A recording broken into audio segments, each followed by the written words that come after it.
dedicated on the way of trying to stop phenomenal fascism. And I spent some of my investigation report by now by working on various topics. One of them was the Kurt Wilhelm topics, which took 7 years of my life and very deep research in reality of World War II and cover-up of one of the biggest Nazi war criminals who also made a big career.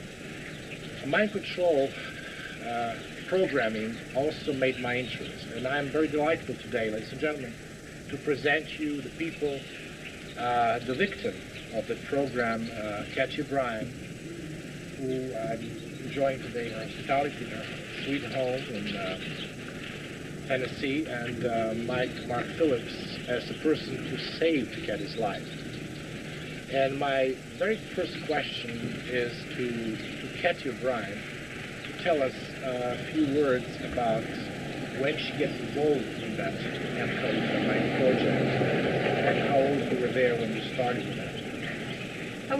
I was born into a multi-generational incest-based family, and my father was sexually abusing me from as far back as I can remember, and he often bragged that he was substituting his penis for my mother's nipple while I was still an infant.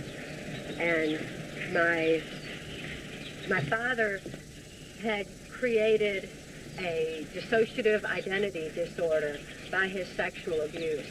Dissociative identity disorder used to be called multiple personality disorder, and it's defined as the mind-sane defense to trauma that's too horrible to comprehend. Even though I couldn't know that what my father was doing to me was wrong, nevertheless, the pain and suffocation that I suffered from his sexual abuse was horrific enough to create the multiple personality disorder. And it was the multiple personality disorder, dissociative identity disorder, as it's more aptly called now, is why I was a chosen one or a prime candidate for the government CIA MK-Ultra mind control project. My compartmentalization of memory was something that they were very much interested in. And by the time I was 6 years old, my father had been using me in child pornography and was caught sending this child pornography through the U.S. mails. When this happened, he was approached by the head of the local Michigan mafia, who was also heavily involved in Michigan politics and U.S. politics, Gerald Ford, the same Gerald Ford that went on to become president of the United States. Gerald Ford came to my father and offered him immunity from prosecution if he would sell me into the project. My father thought it was a wonderful idea. He felt like the government sanctioned his child abuse, and he went ahead and sold me into the CIA's mind control project. Tell me something. I was talking with various people about Gerald Ford, and then I was discussing with various people on that topic. What is if you will say, proves that Gerald Ford could be involved in child pornography and being a member of organized crime? Is there any significant proof that you know of or you can recall of? Because you was following his career, you met him in even your 20s, and when you was 30 even, Gerald Ford. How do you know about his career of being so? Gerald Ford, if I might introduce this in, Gerald Ford has got a reputation among members of law enforcement, Park Service, even we understand persons who have contributed information from Secret Service and the Treasury Department have all made comments to certain members of Congress with regards to Gerald Ford's activities and his proclivity to some really strange and bizarre sexual habits. It's been well known throughout the elite inner social circles in Washington, D.C. and about that Gerald Ford has been involved with organized crime since his very beginnings in politics. His wife, Betty Ford, became a chronic drug and alcohol abuser. And as a matter of fact, he capitalized on that by opening up what is known as the Betty Ford Center in Palm Springs, which supposedly and does treat alcohol and drug addictions. in the stars and the elite social persons, both in the United States and abroad. But Gerald Ford's reputation, although not established certainly by Kathy with photographs of him with children or adults or anyone else, his reputation is extraordinarily well documented and well known by a lot of politicians and certainly law enforcement that has come forward with supporting documentation. When you're talking about supporting documentation, are we able to get some information on that or to get some copies of that? We have verbal support from certain members of the federal law enforcement agencies, like, and I'm saying like, not that, but like the FBI, who have agreed in part to testify before Congress if we are able to get a legitimate investigation into Kathy O'Brien's claims. Now, there is an FBI officer by the name, formerly an FBI officer who was head of the office in Los Angeles, California, the FBI's office there. His name is Ted Gunderson. Ted Gunderson has discussed Gerald Ford's reputation and some medical reports that Ted Gunderson is familiar with from clients who have reported being abused by Gerald Ford. So Ted Gunderson is outspoken, he is retired, and he is one of the very few that is able to talk about this at this time. So obviously I will be able to get in. I know Ted Gunderson very well, and Sure. I met him a few occasions, and I will be able to get some more information on that topic. Yeah, But hard proofs are very hard to come by when it concerns a former or president of the United States. It's very difficult to come by hard proofs because as quickly as you display them, they're taken away from you for reasons of national security. So hence the reason that we are unable to provide for your viewing audience hard evidences, because we are using those hard evidences that we have acquired in hopes that we can present them to Congress and have something done very formally on this. Come back to Kathy, to you. You was mentioning that Gerald Ford went to your home and he introduced himself. Was he there in the capacity of how you said member of organized crime, dealing with pornography, and how he get in that time in contact with such sophisticated CIA operations like mind control? Well, my Or it was father, his private business before to be an organized crime? it had been his business for some time, which is how my father was doing the child pornography during my earliest years. But my mother was also multi-generational incest-based. She suffered from dissociative identity disorder, from child sexual abuse. And her brother, my Uncle Bob Tanis, also of the Muskegon, Michigan area, was very much a part of this abuse, and he was definitely a connection between my father and Gerald Ford. My Uncle Bob Tanis was U.S. Air Force intelligence and also claimed to be working for the intelligence arm of the Catholic Vatican, which is the Jesuits.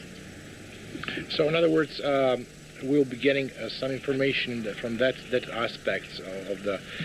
So Mark, why the child abused people? I mean, children like Kathy, were the objects for such mind control, and how you as an expert could describe that? We need to go back in history just a little bit. In the 30s, Adolf Hitler was researching two methods for obtaining control of the world. First of all, through nuclear devices, which would, in essence, destroy the victory of his spoils of victory, and also through mind control. And what Adolf Hitler had discovered was that the children of Northern European witchcraft-based families that were involved in Satanism and other forms of blood trauma, ritualistic type abuse, very commonly found in Catholicism and some other types of Christian belief systems. He found that there was an interesting phenomena that was occurring with the children. The children that had been abused literally since birth had developed some extraordinary senses visually. They had 44 times visual acuity improvement. In other words, they could see practically in the back of their head.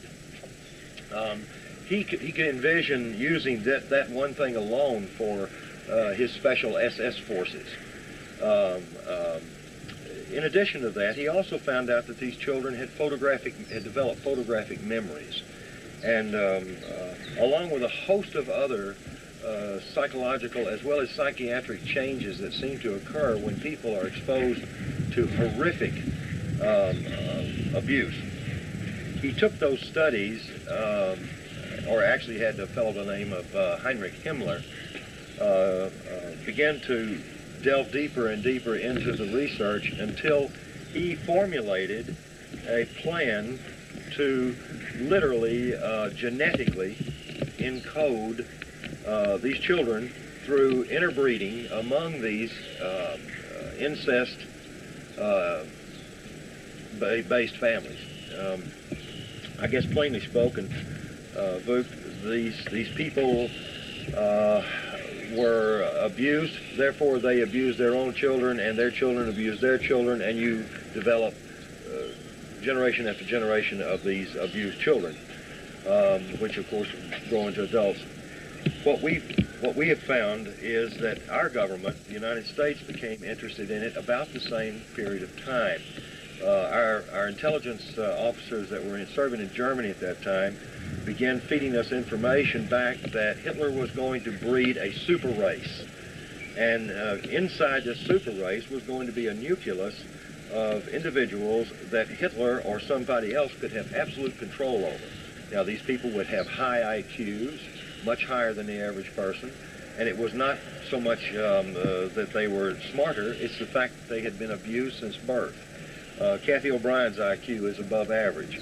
Most of the people that we're dealing with here, their IQs are much higher than average. And this is as a result of not the interbreeding or the multi-generational effect. It has something to do with the abuse that she incurred. Her brain literally was forced to use more and more of itself until she has developed some incredible, but not so incredible characteristics, such as photographic memory.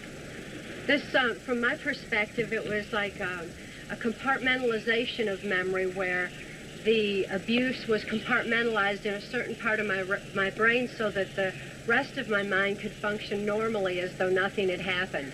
And I believe that's why it's termed the mind-sane defense to trauma too horrible to comprehend. But this compartmentalization has amnesic barriers around this photographic memory.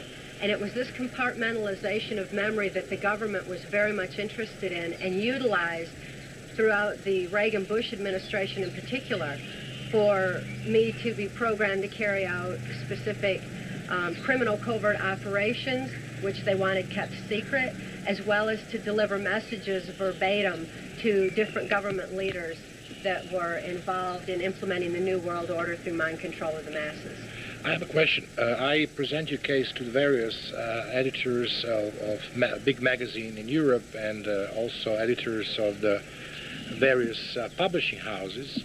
They found a big interest, but at the same time I've faced quite a skepticism because of the fact that something what is very well known to you, and you're talking very spontaneously, was a very difficult topic for them to comprehend, and that's why I'm here today to give them more details and more accurate information and details regarding those topics. When you're mentioning that it was used first for sexual purposes, can you tell us the beginning of your sexual abuse and what is your recollection on that? Who was the first abusers that you faced in your childhood, and gradually how it's turned on to your other kind of utility they found for you, which is also sending messages and dealing with drugs? Well, my primitive behavior had been confused when my father was substituting his penis for my mother's nipple because my sexual experience went into a realm of innate survival instincts such as eating food would do. And my father was my first sexual abuser. And from there, he prostituted me to various local policemen, local Masons, local politicians, such as U.S. Congressman Guy Vanderjagt, who later went on to head the Republican National Committee that put George Bush into the office of president. But my Uncle Bob Tanis was also one of my primary abusers from a very early age. My next question is the involvement of implementation and how the Nazi came to this country. You was lecturing over 30 times in various communities, including police, right? Yes. We've spent the last 5 years, Kathy and I have been lecturing with primarily psychiatrists, psychologists, mental health caregivers, and of course state, federal, and as well as local police groups all over the country. We're entitled to teach in 11 states for continuing education credits for these particular persons. And to answer your question about where all these scientists came from, the United States government had in 1947 started a Project Paperclip. Project Paperclip was the importation of Nazi and fascist scientists that had scattered after World War II out of Germany and Italy all over the world. And we were bringing them together and bringing them over here. We had propulsion scientists and we had mind scientists or psychiatrists. You have in your library, I saw the other day, the book written down about that, right? Yeah, a lady in Washington, D.C., who's a very prominently well-known reporter for the Washington Post, I believe. Her name is Linda Hunt. She's been a Washington correspondent for many years. She did the actual research into the Freedom of Information archives and actually came up with the information on Project Paperclip. And people like Werner von Braun, the more notable ones that most people know about, propulsion scientists that helped actually build NASA, the National Aeronautics and Space Administration, from the ground up. He, along with a lot of other scientists, were brought to this country over a 43-year period of time. And they were secretly placed in our learning institutions, our colleges, universities, excuse me, and into major corporations, research labs, as well as NASA and the Defense Department. If you mentioned over 43 years, means far behind the World War II. Yes, yes. Does it explain some kind of putting these two nations together in a way, Germany and the United States? I don't think they ever separated. As a matter of fact, I'm not saying this flippantly, but I don't believe that Nazi Germany lost the war. I believe they just had to move their operations from their country to this country. You mentioned the other day, and it was about to go to this place in the state of Alabama, place where the NASA center is, and the place where you mentioned is a home for a lot of Nazi scientists. What's the name of the place? And Huntsville, Alabama is the home of the NASA rocket propulsion group of scientists. And NASA is about 100 miles from Nashville, Tennessee, where we are now. And NASA has become the home of an enormous number of German scientists, many of whom have had new identities supplied to them. They've had complete changes done in their histories so that they cannot be found as to who they actually were. Well, most of those scientists that were involved in mind control and rocket propulsion during the 40s and 30s under Hitler's regime are now either dead or they're retired. They're old, very, very old. But their children who took their places are, in fact, working at the facility in Huntsville, Alabama, known as NASA. But also a lot of war criminals from Germany that didn't have any involved in any research got their home here. Yes, the ones that are still living are still, many of them are residing in the Huntsville area. Oh, it's a very interesting phenomenon. I was involved myself in a long process of getting Kurt Waldheim file to trial, and I met people even in Justice Department, one very, I call them Don Quixote's organization among Justice Department, Yes. who was tracing this war criminal with a lot of problems. And one book just came out recently, 2 years ago, called Betrayal, by Al Rosenbaum, who was head at the time of the Justice Department Criminal Division's Special Investigation on War Criminals, and he was describing what kind of trouble this organization had by tracing these criminals even in the United States, which looks very, very unusual, but not unusual after I hear your story. Well, that's true. Of course, when Linda Hunt did her book, she too ran into a number of obstacles with the Justice Department. She ran into, like you have, cooperative members, as well as people who tried to deter her from her research. Now, most of this research has, of course, been declassified, or most of the information that the research was based upon has been declassified and is available if someone is willing to dig it out. Well, she did. Well, that's a very interesting phenomenon.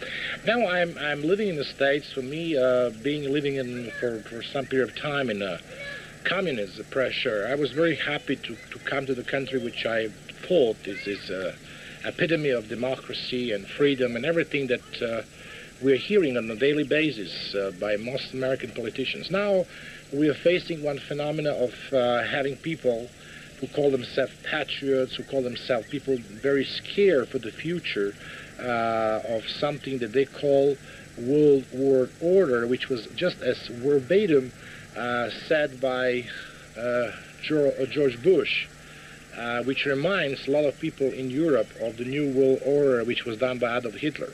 How you put these two things together? Well, what we're concerned about is that mind control is being used today, as it was in Nazi Germany, as a tool of New World Order. You know, Adolf Hitler was really the second person in history to mention the fact that he thought that the only way that this globe or humanity would survive itself would be through a one world order, a singular government headed by a singular person. Well, Adolf Hitler wanted to ensure that that singular person be in absolute control. So he thought that by having human beings, that he could totally manipulate their minds externally. In other words, his puppets, or the people like Kathy O'Brien, people who had been conditioned from birth and trained from birth to accept orders and to act on those orders without any social conscience. These are the ones that Adolf Hitler envisioned would be his puppets of control for the world.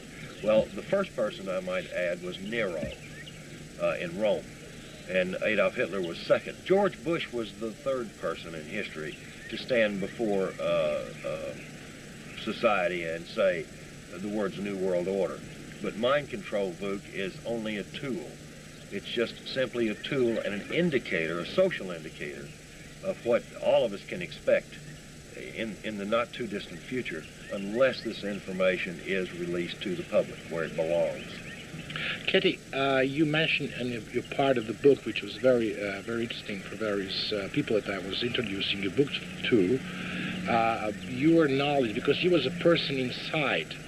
And I will ask you something that people don't have in your book, because you're not a professional writer, and this is maybe your first book that you're writing, and I hope not the last one.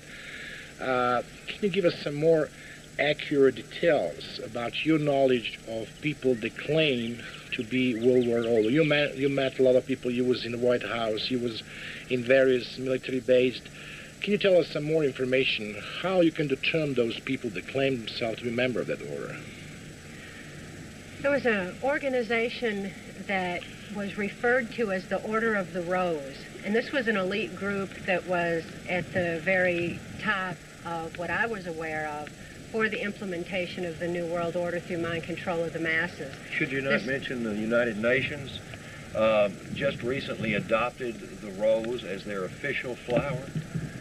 This Order of the Rose, by everything I know, was attached to the United Nations. George Bush, of course, began with the United Nations. He continued his work in the United Nations through his good friend and associate Madeleine Albright. Madeleine Albright is now our UN ambassador, or not our UN, but the United States' UN ambassador. And this Order of the Rose was not so much another organization like we hear about, like the Illuminati or the Masons or something like that, but instead was used as an indicator to each other amongst those at the top that they were involved in implementing the New World Order through mind control of the masses. George Bush was involved in the Order of the Rose, and Bill Clinton was involved in the Order of the Rose. What is your personal contact and contents to that topic? You met with people personally. You saw them wearing various symbols, which remind people of that rose colors and everything else. Yes, they would wear a rose as an indicator to each other that they were a part of the Order of the Rose. And when it's happened and how you describe that? When you saw that particular phenomenon? For example, at the White House, I was at a White House cocktail party during the Reagan administration, and... Do you remember the year and the members, anything, like month and something like that? It was, I believe, 1985 to 86, and at that time, the Prime Minister of Canada, Brian Mulroney, was brought to the White House. He was being honored at this particular cocktail party. He wore the rosebud on his lapel to indicate that he was a part of this Order of the Rose. You saw him, you personally, at that party?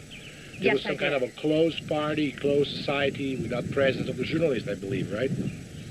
I'm not aware of any journalists that were there. There were quite a few people that were at this particular cocktail party. Not all of them wore roses.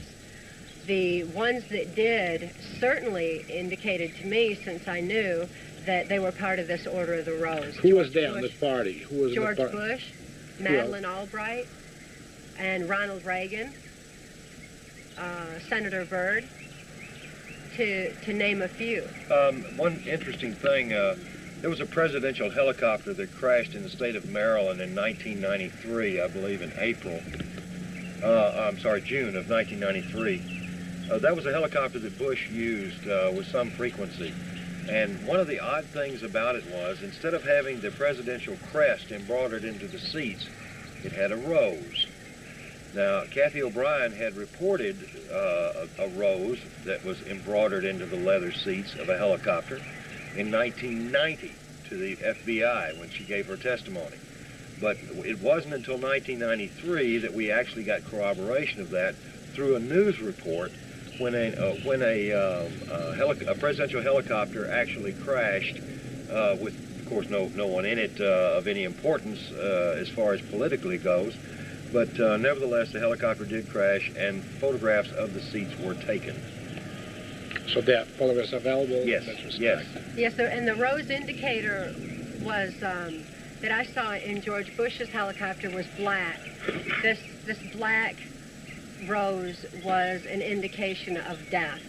The red rose was an indication that I would be used in sexual mode for prostitution purposes.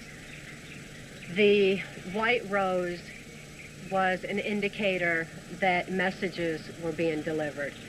When baby's breath was surrounding the rose or the rosebud, it was an indicator that my daughter Kelly was usually involved in that particular operation, which meant that she was going to be sexually abused as well. These were her cues.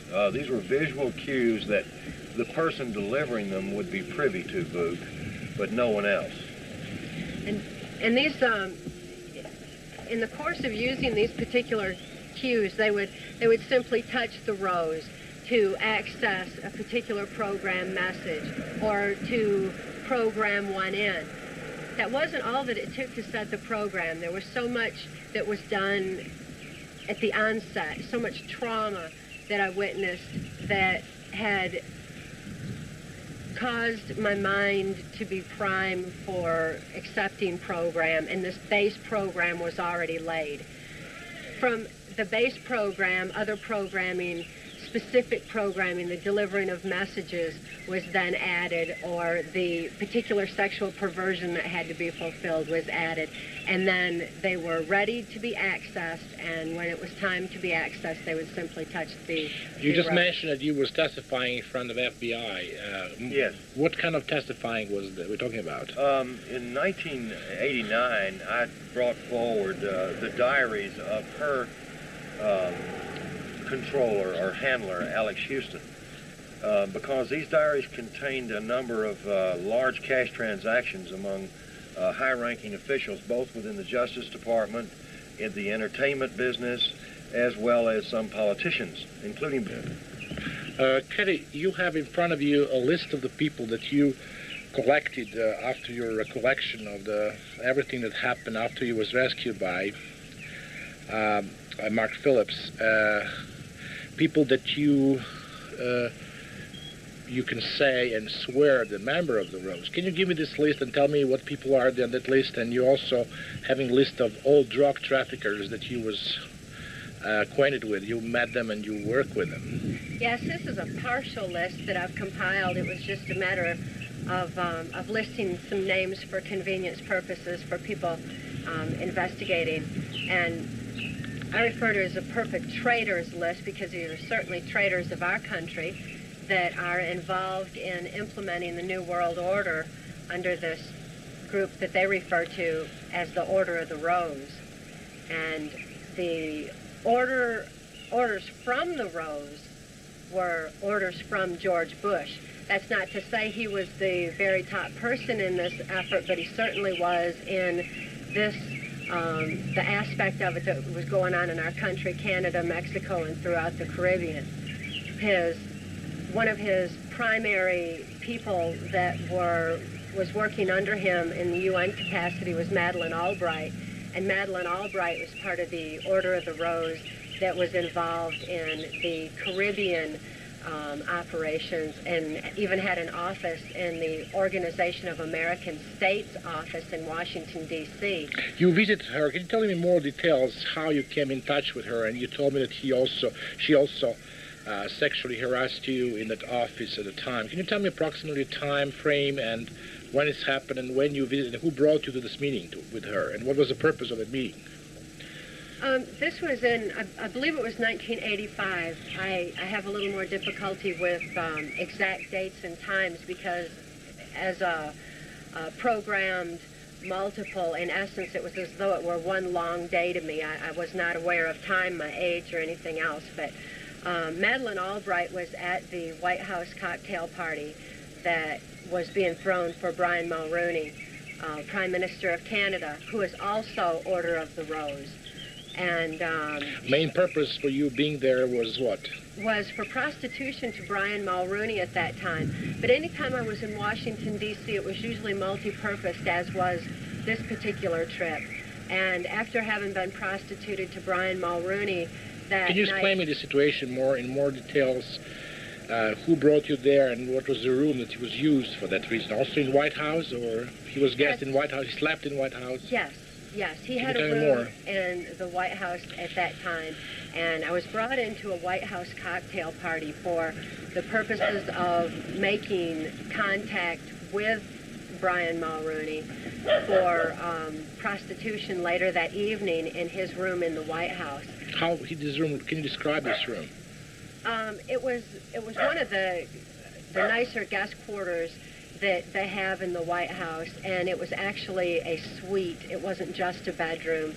There was an outside room to it that had a sofa in it and some comfortable furniture. But also in that room, by the time I entered, were 3 other girls, one of which was a very dear friend of mine who remains a dear friend of mine to date. She is a mind-controlled slave of U.S. Senator Arlen Specter.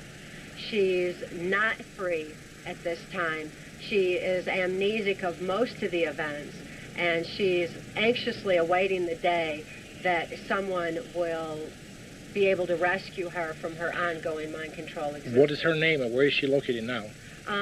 For her safety, I will not say her name or her location, but I will say that she has flashes of memory at times. And when I was talking with her recently, she said that... You met with her in person? Yes, I've seen her since.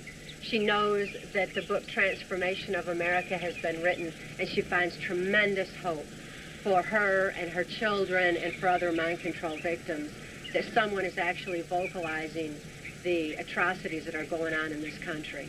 To come back to the topic of Mulrooney, so Yes. you was brought to the entrance of the White House, especially Yes. which entrance you was using for?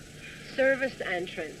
And to exemplify how the mind control slaves' subconscious is so literal,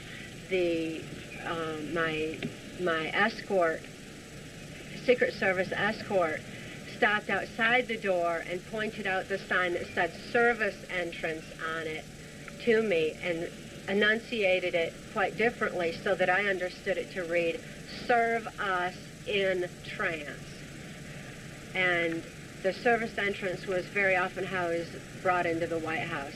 He took me inside and up to the room that was being used for a cocktail party. Well, actually, it's a series of rooms. It's all interconnected where you walk from one right on into It was the during other. the Reagan administration, right? Yes. President Reagan. President Reagan Reagan was president at the time, and... Mrs. Reagan was not there, or she was there? Not that I saw. She wasn't... I never had any association with her, and didn't see her around at all. So who brought you there? I mean, just Secret Service, but who was your mind control operator at the time? At the time, my handler was Alex Houston. Alex Houston was the one who was part of the country music industry, which was the cover for our travels that brought me wherever I was ordered to go. U.S. Senator Robert C. Byrd was my owner. And as my owner, Senator Byrd directed my activities. He's the one who told Alex Houston to have me in specific places at designated times. And on this occasion, it was Senator Byrd who ordered that Alex Houston bring me to the White House. And also, because I had other business in Washington that I would have to be tending and mind control programmed for at that particular time. So Alex Houston had brought me to Washington and left me off with the Secret Service, who escorted me into the White House and to the rooms, the series of rooms where this particular cocktail party for Brian Mulrooney was. So you spent all night in bed with him and having intercourse with him, or? Not all night, just until he was sexually gratified, and then I left from there and was with Senator Byrd, as was so often the case. What do you mean by you was with him after you slept with him as well? Yes, very often there were a series of men that I would have to sleep with have sex with in one particular night. But as a sex slave, there was no personal interaction, there was no conversation, there was no keeping me around for any purposes. I was simply there for sexual gratification purposes. And that was the case on this night. As I was going through this cocktail party, George Bush and Madeleine Albright were also present. And George Bush signaled me to come over to he and Madeleine Albright and talk. And it was there that Madeleine Albright ordered that I would be brought to her OAS office the next day. So she said that you mentioned in your book, I remember the page 167 even by heart, that George Bush told you about Margaret Albright. Who is she and something like that. Well, yes, he made some jokes to the effect that she was the, quote, Reverend Mother of all sisters, which cryptically meant that she ordered mind control slaves such as myself around. And that particular cryptic language was indigenous to the Catholic Vatican, the Jesuit mind control aspect of my victimization. So the Order of the Rose and the Catholic influence that I was experiencing at that particular time put me into the Catholic Jesuit mode of operation that I had been previously programmed for and conditioned for, and was often used for carrying out particular Caribbean operations. And now your second meeting with her was in that building that you was mentioning before. Can you Yes, describe the building and her office and how it looks like and how this event had happened? Well, the OAS building is located in Washington, D.C., and Alex Houston dropped me off out front. I went through the front door, and there's like a hallway that goes all the way through the OAS building and right out to the back where there's a rock garden. Her office... How the garden looked like? There's some elements that you can describe? The rock garden had a little walkway, like a sidewalk, where people who worked there, people who were brought in, could go outside. There were different rocks, some trees and shrubs there, and a lot of Caribbean art was around the woodwork. I noticed that there was some Haitian artwork in particular that I recognized from having been in Haiti on operations so many times. So you was first probably, you went through the guard there and who told you where you're going, right? And first somebody asked you where you're going, or... No, I just went straight in. I already knew where I was supposed to go, and I'm sure that the different indicators that I was wearing was a tip to many that I was part of the CIA operations anyway. I, too, had to wear the different roses, and particularly in my hair. But I had been given a little red rosy cross when I was first brought into the Order of the Rose. Could you just keep this, what you was talking yesterday, and I just want to be curious if you can tell us on the camera that. You went to her room and she was sitting there, right? And she was... yes, after what's we happened talked outside and I had received my orders, she brought me back into her office, which is located near the rock garden, and it's on the left as you go in. The office was really quite small, but it too had some of the Caribbean art on the walls. Some Haitian carvings were around the room. There was a file cabinet. Overall, it was a relatively small office because it was not her main office. But this OAS office was directly connected to the United Nations, and anytime I was around Madeleine Albright, the Catholic Jesuit aspect was accessed and used, and she accessed my sex programming at that time and made me perform oral sex on her before leaving. So how long was this action? So what she did was she just take her clothes off and order you to order oral sex on her? Well, actually, she just removed her panties. She was wearing a dress at the time, a longer skirt, which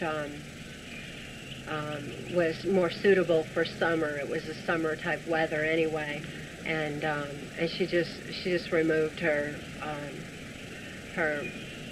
nylon panties and had me perform oral sex on her while she sat in her office chair.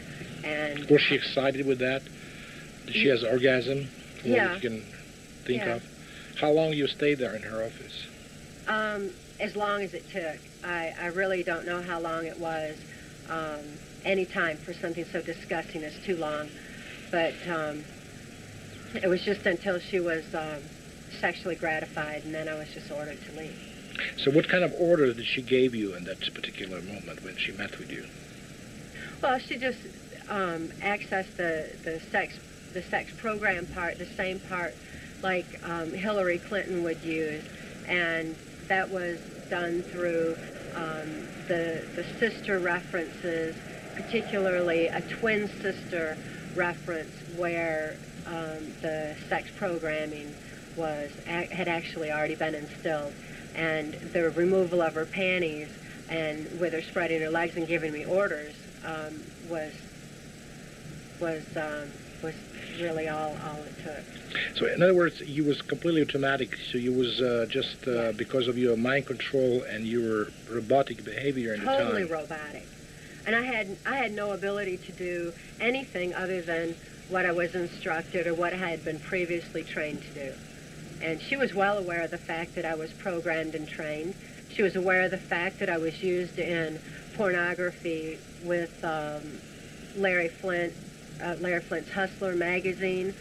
Okay, you have some magazine where you can see the photographs of you on that magazine. Those are available. They're available on the Larry Flint's and Enterprise and Hustler magazine. Okay, what I would like to ask you, this question that we were starting this programming, this particular segment was about your knowledge of other members of the Order of the Rose. That you can. Did you give any testimony to any organization like FBI, anything regarding that Order of the Rose?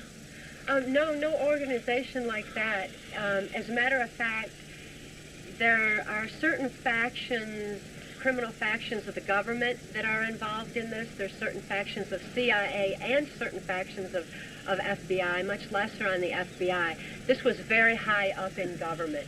This is government officials such as Mexican President Miguel de la Madrid, who was president during the Reagan administration, Salinas, who was vice president and later went on to be president of Mexico. You met him personally? Yes. Did also perform your sexual... With De La Madrid. De La Madrid, not with Salinas. Several times with De La Madrid, yes. Where, in Mexico or in... In Mexico. In Mexico. And other people involved were like Bill Clinton. In 1984, I had occasion to be at the CIA Near-Death Trauma Center compound in Lampe, Missouri. And Bill Clinton and George Bush were there together. Mm-hmm. To some people in this country, it seems odd that a Republican and a Democrat would be together. But in fact, their agendas were exactly the same. Their agendas didn't even have to do with the Democratic-Republican parties, did not have to do with the best interests of the United States. Their interests were this new world order. They both had exactly the same goal and the same agenda. At that time, they were conversing to that effect, and Bush said that when the American people became disillusioned with the Republican Party, that Bill Clinton, as a Democrat, would be brought into the presidency to finish carrying out this New World Order plan. Other subject is when you was discussing, I'm recalling now the tape that you sent me to Europe, what I was showing to people that editors and some people from the various magazines that find big interest, but at the same time very big skepticism because they don't have particular details in their topics. You was talking about this hunting field when Bush and Clinton were present. Can you tell me more particular where was happened, which plant you're talking about, and what you detailed, how you can detail that? Well, this was this most dangerous game, as they referred to it, was a matter of human hunting. And when a mind-controlled slave such as myself was stripped of clothes and turned loose in the woods, I was then hunted by George Bush, Dick Cheney, and Bill Clinton, among others. But they were the main ones. I do not believe that it was necessary for them to have subjected me to this form of trauma. There were so many other traumas going on at the time. My mind was already prime conditioned for mind control program. So I really don't understand it, except for the fact that they found great pleasure in this form of human hunting. And they took it from particular military maneuvers. And which base we're talking about when you was recalling the situation when Clinton was present and Mr. Bush? Which airspace? There's a little place called Lampe, Missouri, that's just across the Arkansas line. Bill Clinton was governor of Arkansas at that time, and his whole cocaine operation that was Mena, Arkansas was the main hub for, was bringing cocaine into this CIA compound. And this particular Swiss villa, as they called it, amphitheater, in Lampe, Missouri, was actually a CIA compound out in the woods, military fencing all around it, and mind control training center where there was high-tech equipment was in one building. There were offices in another. There were little Swiss-style villas or cabins where different officials in either the military, CIA, or politics would stay, and it would house them while they were there for either the cocaine activities, for the paramilitary operations that were going on. You know, there were black helicopters everywhere, total robotic guys that were being used in special forces. Which special force you're referring to? There was also another program on mind control by Delta Force, yes. right?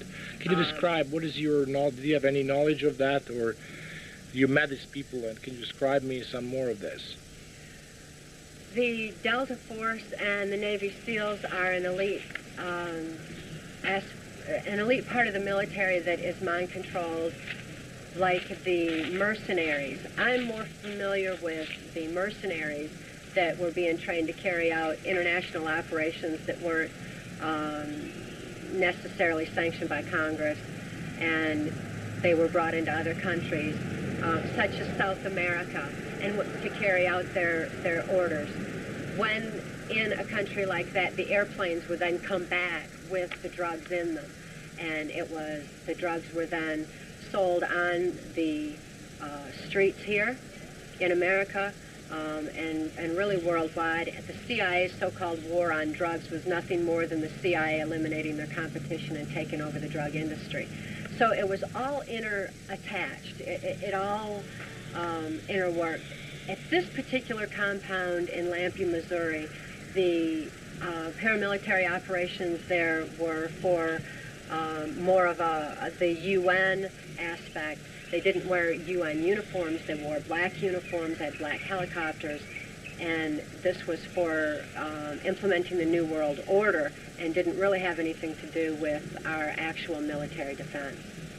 So there were some specific units which was probably out of control, maybe, but they was very well known to the President of the United States because he was taking part of that. Oh, very well known, yes, and maybe not so well known even to some higher officials in the military, because this was not a routine military.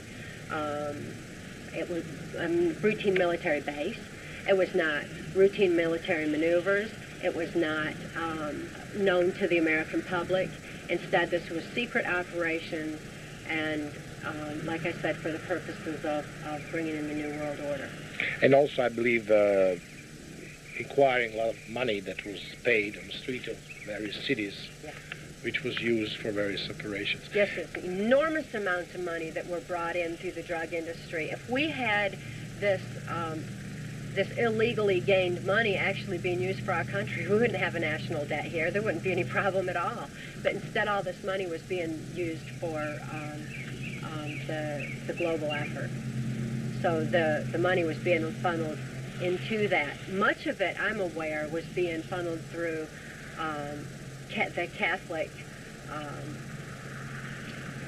like the Catholic convents, Jesuit schools, and all. The money a lot of times was being funneled right through there, through the Catholic Church for laundering purposes, and then actually put into the New World Order effort. Another one of these compounds was on Mount Shasta in California. You were there too? Yes, I was. How many times you were there? One time I was taken there. Which year we're talking about? Which year? Can you recall the year? December 1986. And that was when George Bush and Dick Cheney were at that particular compound and indulged in their perverse pleasure of most dangerous games. Did you sleep with George Bush yourself? No, never. Even though he was present when he had turned me loose in the woods, he also had turned my daughter, Kelly, loose. She was only 6 years old at the time. And later on that evening, when Kelly was brought in... In California? You're talking about California? When Kelly was brought in, she said that she had been caught, same as me, to quote her, in that so-called most dangerous game. That was to make her feel responsible for the sexual abuse that followed, and it was to make me feel responsible for it, because had we not been caught, then we wouldn't have had to have endured the sexual abuse that followed. George Bush sexually assaulted my daughter, and Dick Cheney sexually assaulted me.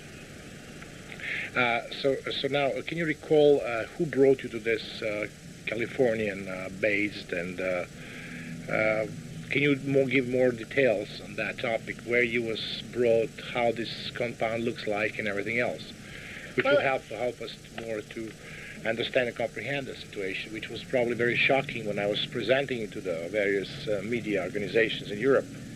Well, Alex Houston was making a trip across the country to California at that particular time. In California, in December of that year, during the Christmas break, is when Ronald Reagan came in, De La Madrid came in from Mexico, and it was all part of the groundwork for what's known as NAFTA, the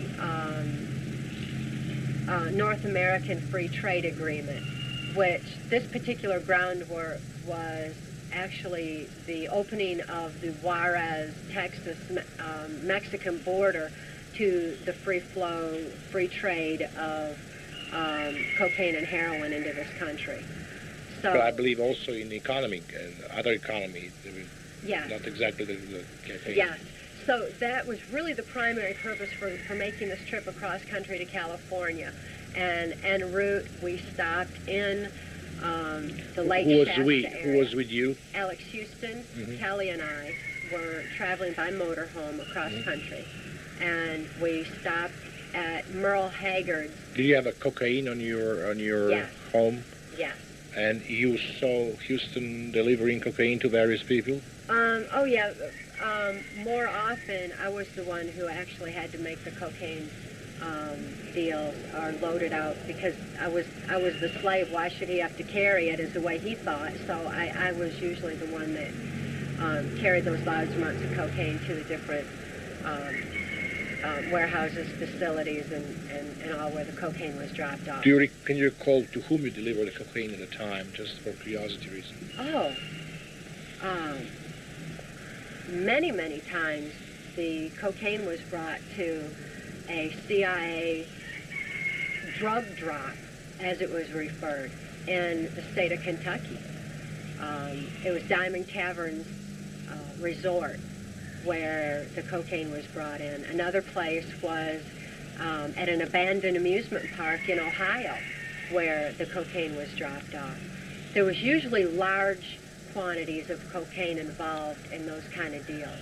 Aside from that, it was just minor, hand distribution to different people in the country music industry or different politicians. Did you have him paying you on the spot, this kind of money, or you never saw money, or how it was done? On the larger deals, there was not money exchanged. A lot of times there were bank transactions that had occurred that I had been programmed to deliver the specifics on the larger deals. On the smaller deals, there was some money that was made at that time. Now, Mike, we have now some. One of the reasons I came here was very much to dig out some more evidence on various aspects of the story, which was very, very shocking for most Europeans. I said maybe Americans living here and being faced with the situation on a daily basis in one way or another, even that we can say that most Americans are not familiar with this vaccines happening on a daily basis in this country. You'll be showing me the book. Can you tell me the contents of the book, Mark, and what is the book all about? Well, yeah, Rebecca, first of all, I'll tell you where the book came from. Alex Houston was Kathy O'Brien's handler for the CIA. He's a CIA operative, drug runner, pedophile, money launderer, as well as slave runner. And even though he did not orchestrate Kathy O'Brien's activities for the most part, he was responsible for making sure that she was in certain places at certain times. As you all have discussed earlier, I'm sure, there are codes, keys, and triggers that are necessary for someone to know in order to access, very much like getting into a computer program, in order to access the mind of one of these programmed individuals, such as Kathy was, you need to know the codes, keys, and triggers. I was aware of this because of a general in the military that had informed me that somewhere Alex Houston must have a record book where it'll say record book on it, and it would indeed contain some of her codes, keys, and triggers. Well, I knew that Alex had a large safe in his home. Very, very old, but extremely large professional bank type safe. And that I knew too that Kathy O'Brien had a photographic memory, so that if she had ever seen the combination even once, it would be recorded in her mind. But unfortunately, I was rather disturbed that she could not tell left from right, and usually, so many turns left and so many turns right. Well, that did pose to be a little bit of a problem, so I just simply reversed the process. But I was able to access in Kathy's memory the actual combination to the safe.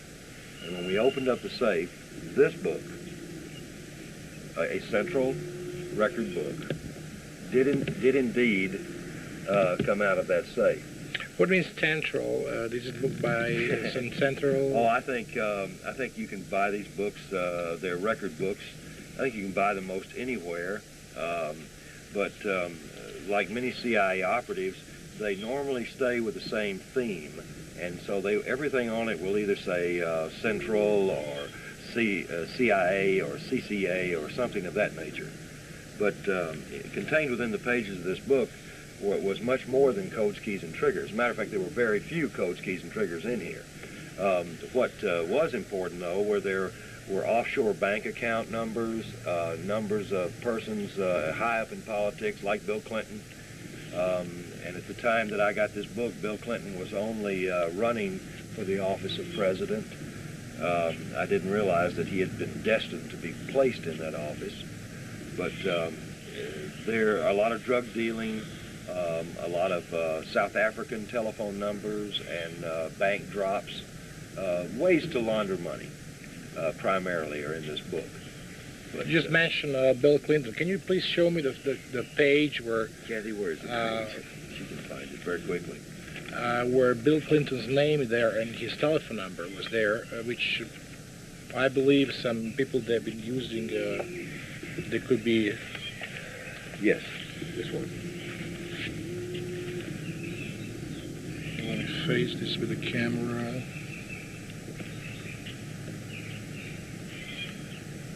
Bill Clinton.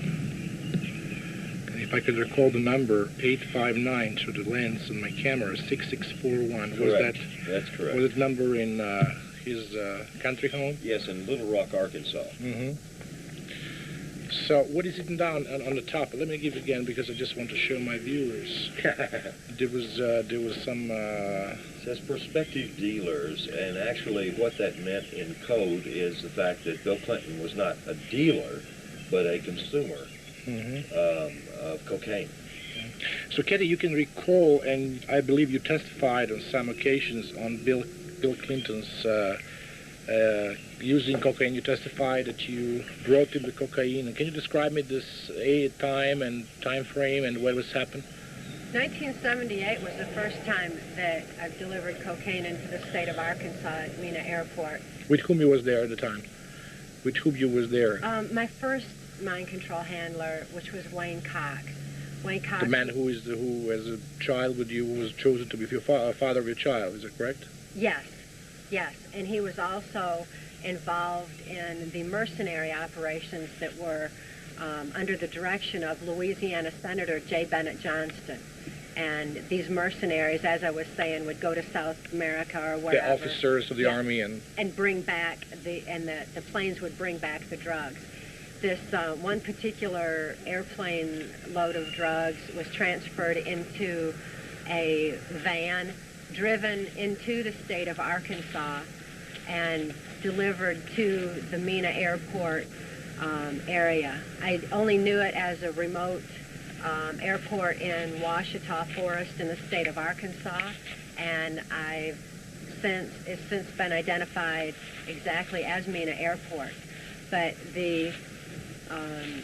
I delivered some cocaine directly to Bill Clinton. What quantity you were talking about? What quantity of cocaine you were talking about? Just a small personal amount at that time. Like 1 kilo or something? Wasn't that much. I don't believe it was that much. So where was the place of delivery? It was at a hotel that was right nearby there, where Bill Clinton was staying at that time. Do you remember the name of the hotel by any chance? No, I don't. So it was a small hotel? It wasn't like a conventional motel with like a Holiday Inn kind of something. It wasn't like that. It was an older stone motel. It's actually the place that she's identified. She did so for some investigators with the Kenneth Starr Investigative Committee for Congress. And although I apologize, I don't have photographic memory recall, they did tell me what the name of the place was. It is it was at one time it was built during the 20s, and it was used for hunting, as a hunting fishing lodge, motel type of thing, but has long since been used as a retreat for various Christian groups and this sort of thing. But yes, it's in existence, and it's there in the Ouachita Forest. We'll be able to recall this hotel when you'll be able to see this hotel now. Right, I can get photographs of it. Now to come back to this topic, you brought there, you came in his room, right? He was there? Yes, Bill Clinton was governor of Arkansas at that time. He was for a very brief period of time. Then later he became governor for an extended period. How the situation was looking like? You brought him this cocaine to his room, right? Yes. Or... Yes, along with a message from J. Bennett Johnston, because this was from Johnston's personal stash of cocaine that he was sharing with Clinton, because it was supposedly extra good cocaine. Bill Clinton snorted 2 lines of it then, and did... He did in front of you? He opened the package? Yes, and told me to tell his friend Ben, as he referred to him, that the cocaine was excellent, so it was real good. So I did. That was the first time I witnessed him using cocaine, and I did have occasion to see him using it throughout the Reagan Bush administration. So that was your first occasion that you met in person with Bill Clinton, is that correct? Yes. Did you testify on that to some committee or any organization like FBI or whatever? The information was turned over to the ones that Mark just mentioned. To the what was the organization? I'm sorry. The Starr Committee. It's Kenneth Starr. He's been appointed by Congress to investigate the Whitewater, and as well as Mena, Arkansas affair. His group is rather large. They've come down with several indictments. They've already forced Hillary Clinton to have to testify. It's an official group at the Congress. It's an official organization. Yes. And you testify together, or Kelly? No, our testimony thus far has not been made public. This is the first even mention of it publicly. The other reports that we did, we've turned this information over to all aspects of law enforcement. When this testimony was taking place, exactly what time, and you have a frame time, and when was happened, which year? The first testimony was this, along with some other physical evidence, is that Alex Houston was in the cocaine business, and that was given by myself to the FBI in Anchorage, Alaska in 1989. 1989. Who was the person in charge that took this evidence from you? Ken Marishall. Ken Marishall was FBI special agent? Yes, he was in charge at that time of that particular office. I also reported this information to United States Customs Enforcement in Anchorage, Alaska. But since no crimes had been committed in the Alaskan jurisdiction, they were not permitted to investigate it, only to forward the information on to Washington. and to the respective areas that I was reporting where crimes had been committed. Kathy then gave testimony to the local Anchorage Police Department for the FBI on camera in 1989 with regards to Alex Houston's abuse of her daughter, herself, and in addition to that, some information regarding the drug dealing. But at that time, Kathy had not recovered her memories yet, beyond a certain point. In 1990, we also gave testimony to the United States Department of Defense Special Investigations, known as the Defense Intelligence Agency. A representative from the Huntsville, Alabama regional office came to my mother's home just outside of Nashville, Tennessee. And there Kathy gave more recorded testimony. What is his name? Do you remember? You know, it's in the book. Oh, I see. But I don't recall it offhand. We reported all these crimes to so many people, and on every turn we were stopped for reasons of national security.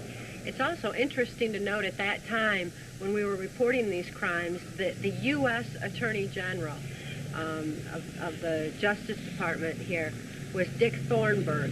Dick Thornburg was a primary victimizer of mine. He's heavily involved in the white slavery cocaine operations.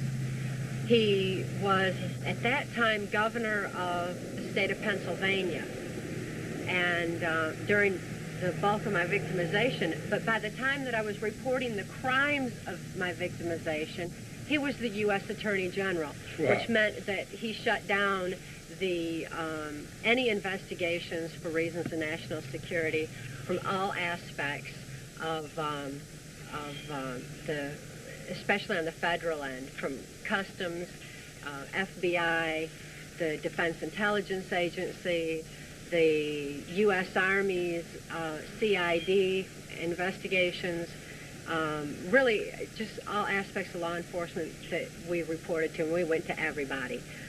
Dick Thornburg was right in a position there. Dick Thornburg's name is also in this diary. Yes, Can I just right have here. it for my audience? Is that Yes, this was for a kilo of cocaine that Alex collected off of him. He delivered the cocaine to him, or Kathy did, and Thornburg, $18,000. yes. So did you deliver this particular cocaine to him personally, or Oh yeah, there was Many you deliveries. remember seeing him, right, personally? Oh, many many times. times. She was used with him Many sexually. times. You also have a sexual relation. Yes. He was. So you was having with him. Another aspect. Oh, I'm sorry. That kid over there is agitating that dog. This list Kathy, of- you have a list of people that you. What is how you could call this list? You have a list of the New World Order and list of cocaine handler for CIA or drug dealers. Can you tell us the That's substance the of the list? perpetrators, I think, is what she refers Yeah, I to. refer to them as the perpetrators. Yes, it's an extensive list, but it's still only a partial list. And it has names like the former CIA director Bill Casey, He was also part of this cocaine operation. and the white slavery, and he was one of the most integral parts of the Order of the Rose merging of the CIA and the Catholic Vatican that I'm aware of. His ties into the Jesuit aspect of this were extensive. It's my understanding from childhood and right on up through Bill Casey that the Catholic Church wanted to be the one world church. That was their ultimate goal. And when Ronald Reagan To surpass other beliefs and just to make every church to be Catholic, in other words, Orthodox Church, or and what is your knowledge about that? In which respect you came to this conclusion? well, I came to the conclusion from childhood when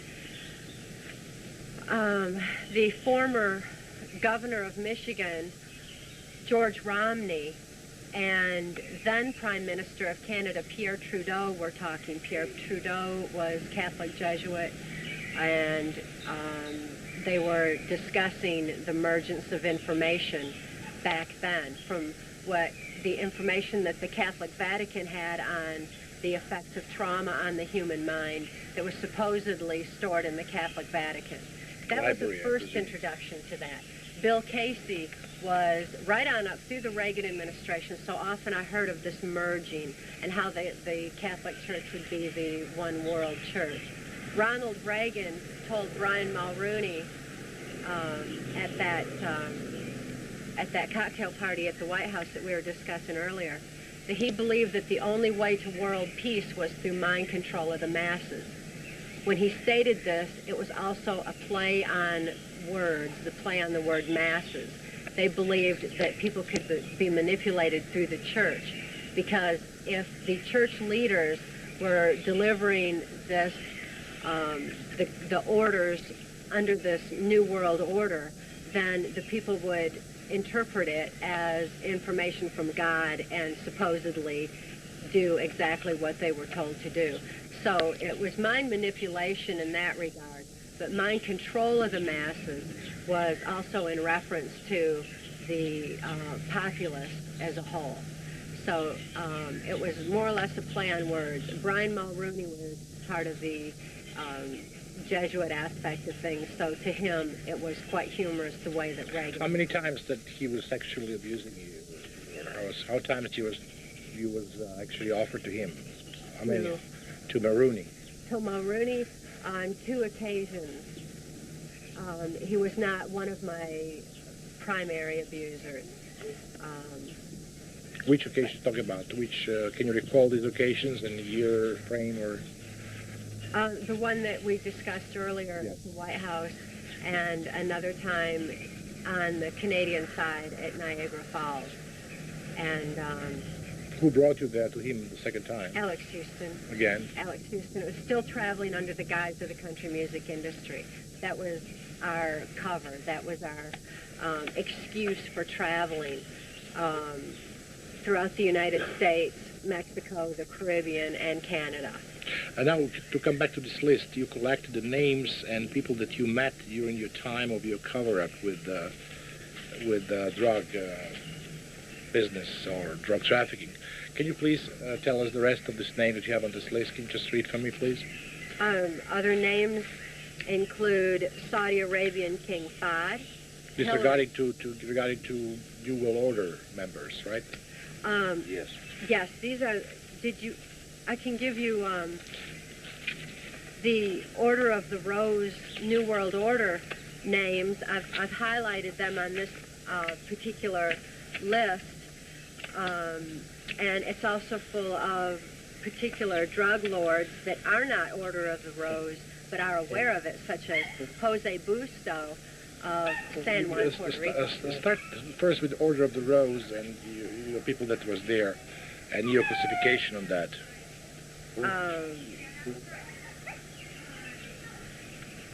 The U.S. diplomat Philip Habib, U.S. Army Lieutenant Colonel Michael Aquino, who was a primary programmer of mine, U.S. Congressman Guy Vanderjack,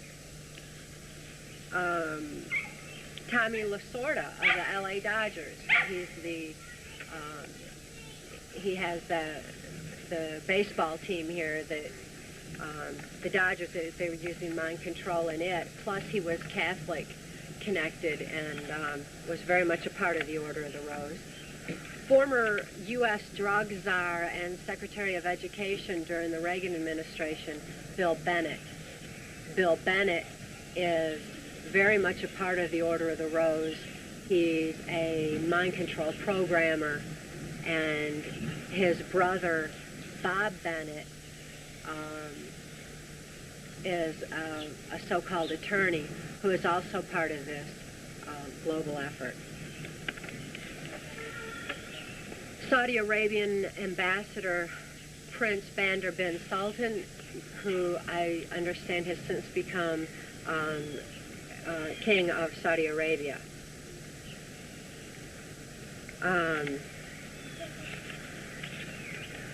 Former Tennessee Governor Lamar Alexander, George Bush Jr., Michael Dante, who was the chief pornographer for Ronald Reagan. In essence, what that amounted to is he did a lot of covert filming to compromise politically affluent people by their perversions from having had the films on them.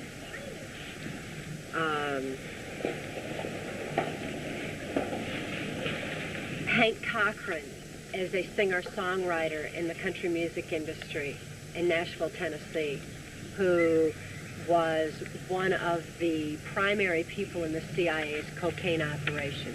He's also aware of the Order of the Rose. This Order of the Rose group was a small group. It was an elite group at the very top, and it was mostly the world leaders. Aside from that, there were several people who were aware of it, but were not actually a part of it or privy to all that was going on there, such as our former Defense Secretary, Dick Cheney. He was not a member. Dick Cheney was not a member of the Order of the Rose. And not that I was aware of. He could have been, but it was not my experience to witness him being an actual part of it.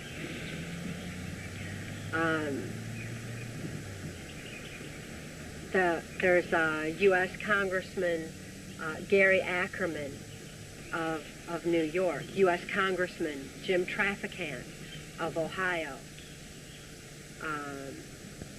General Manuel Noriega of Panama was well aware of the Order of the Rose. I'm not sure whether he was actually a part of it or not. He was certainly a part of the CIA's drug operations during the Reagan-Bush administration that I was aware of. Did you meet him personally? Yes, I have. Which occasion you met Noriega? The primary occasion that I met him was in December of 1987. And where was that? It was in Tampa, the Tampa area of Florida, which was real close to MacDill Air Force Base. It was actually just across the bay from MacDill Air Force Base, which is a very primary hub for the cocaine operations of the CIA. Also, who brought you to him, and how you can describe this meeting with him, and can you describe where you met him, and which it was hotel room or some other or base? No, actually, he had his ship out in that harbor area. He has this enormous yacht. I guess it's actually referred to as a yacht. I really don't know where the difference would come in between a ship and a yacht. His was so big. But there was an enormous party that was going on his yacht at that time. I was brought in for the purposes of delivering a message from Ronald Reagan pertaining to his blatant cocaine activities since Iran-Contra was in full swing at that time and was very scandalous in this country and had a lot of media coverage.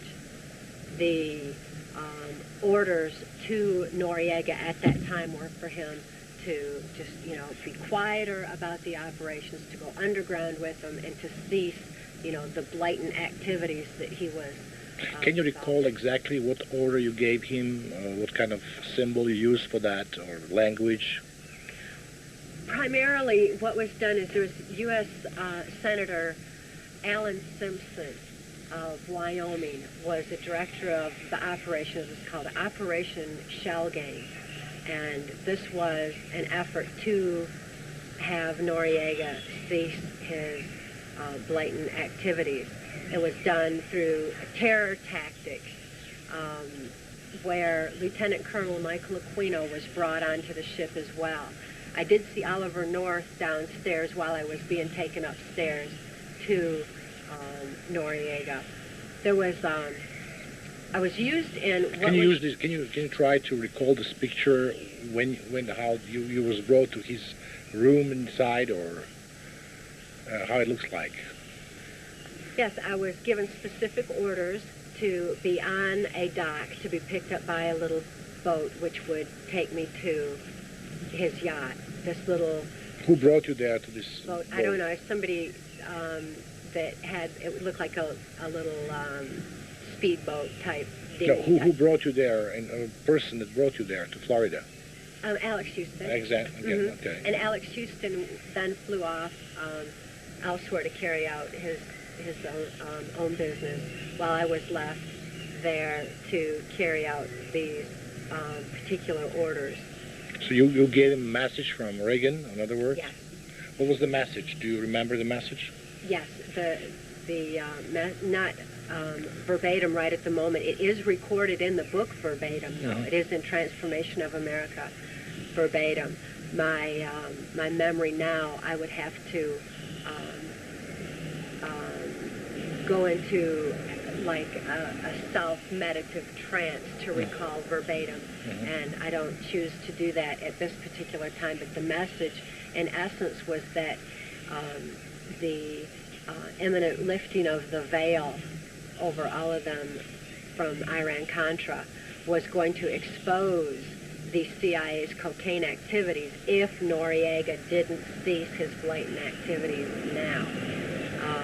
He was told that he would be covered, that he would be protected from any exposure unless he continued on the course that he was, and he chose, I guess he chose to So continue. you gave him this message personally, Yes. right? Per se, you stayed next to him in his chair or his No, room? what had happened was I was brought to his yacht. I was given a coded pass key, which was a shell that was swirled into the design of an eye. It's an actual shell that's found on the beaches in that area. Mm-hmm. I presented the shell. There's also the shell of what they referred to as a baby's ear. Mm-hmm. That was very traumatic, that was used to signal my involvement in this particular Operation Shellgate. That was my pass key onto the ship when I presented it. Once I was cleared the guards, and he had armed guards, Noriega had armed guards on his ship.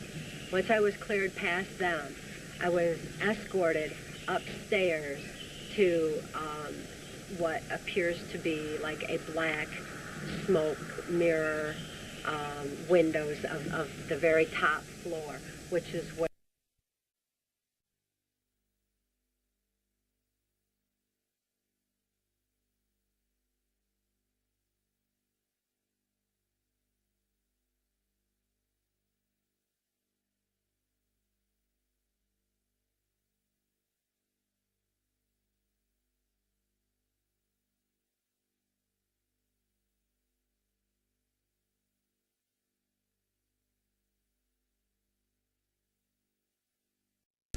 I was to meet with Noriega. Alan Simpson was already up there. So he was there present when you Yeah. was there? Lieutenant Colonel Michael Aquino was there. And in essence, they did a modified version of the hands-on mind control demonstrations that I was forced to participate in on the various military bases and NASA installations across this country. That was where the term presidential model came from. In essence, they were demonstrating the latest forms of mind control to people. And this was a modified version of that presentation. And this was done to Noriega to show him not only the latest technologies in mind control, but also to play on his occult superstitions. It was done to terrify him into believing that he would have the wrath of Satan himself on him if he didn't comply with Reagan's orders. He was very terrified by the whole presentation and had run hollering from the room. So the effect was definitely there. The trauma that he endured on his superstitious beliefs, coupled with the message that was delivered verbatim, including the exact voice inflections that have been programmed with, should have been sufficient to force him into containing his operations on a more subtle basis.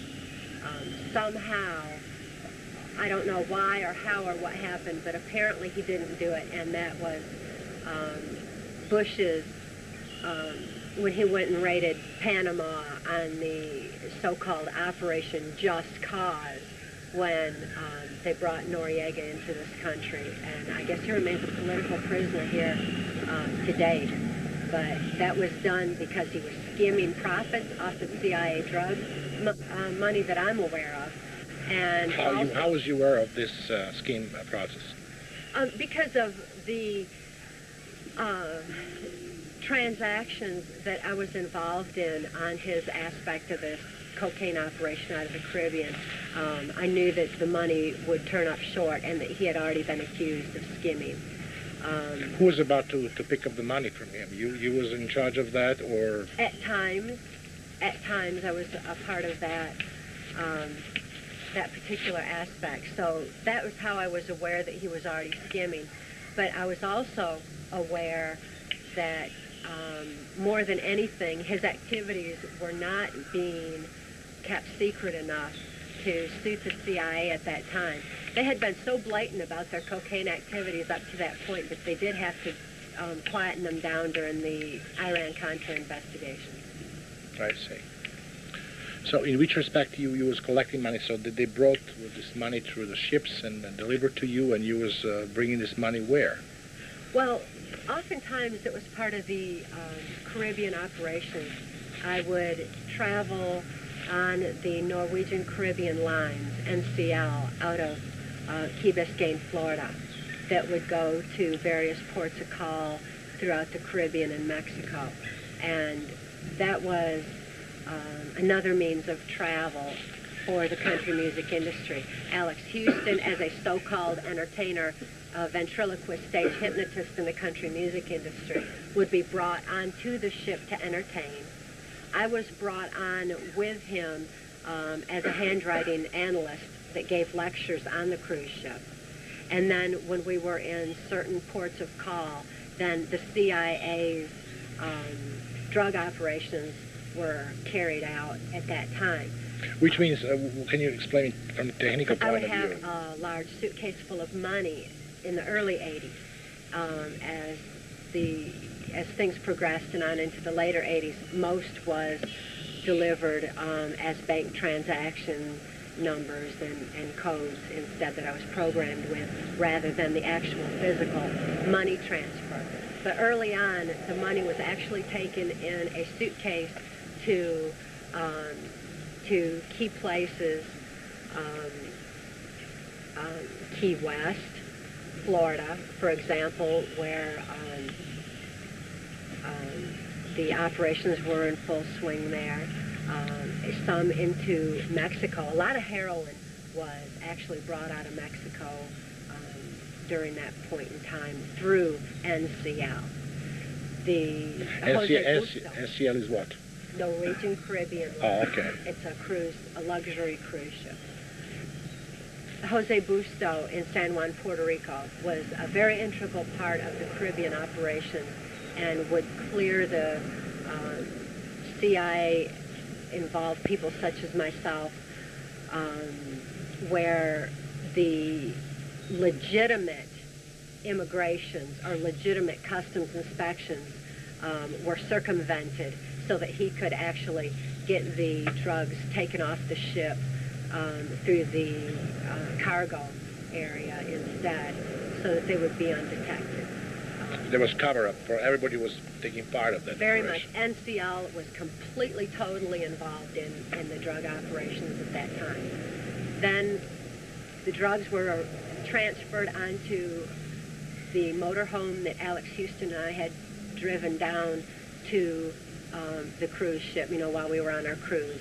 We would then take the money that had been... So you went with that particular vehicle to the ship inside, or you just take these drugs and all in this track? How you describe that? How you had the drugs in that motor vehicle, right? In that.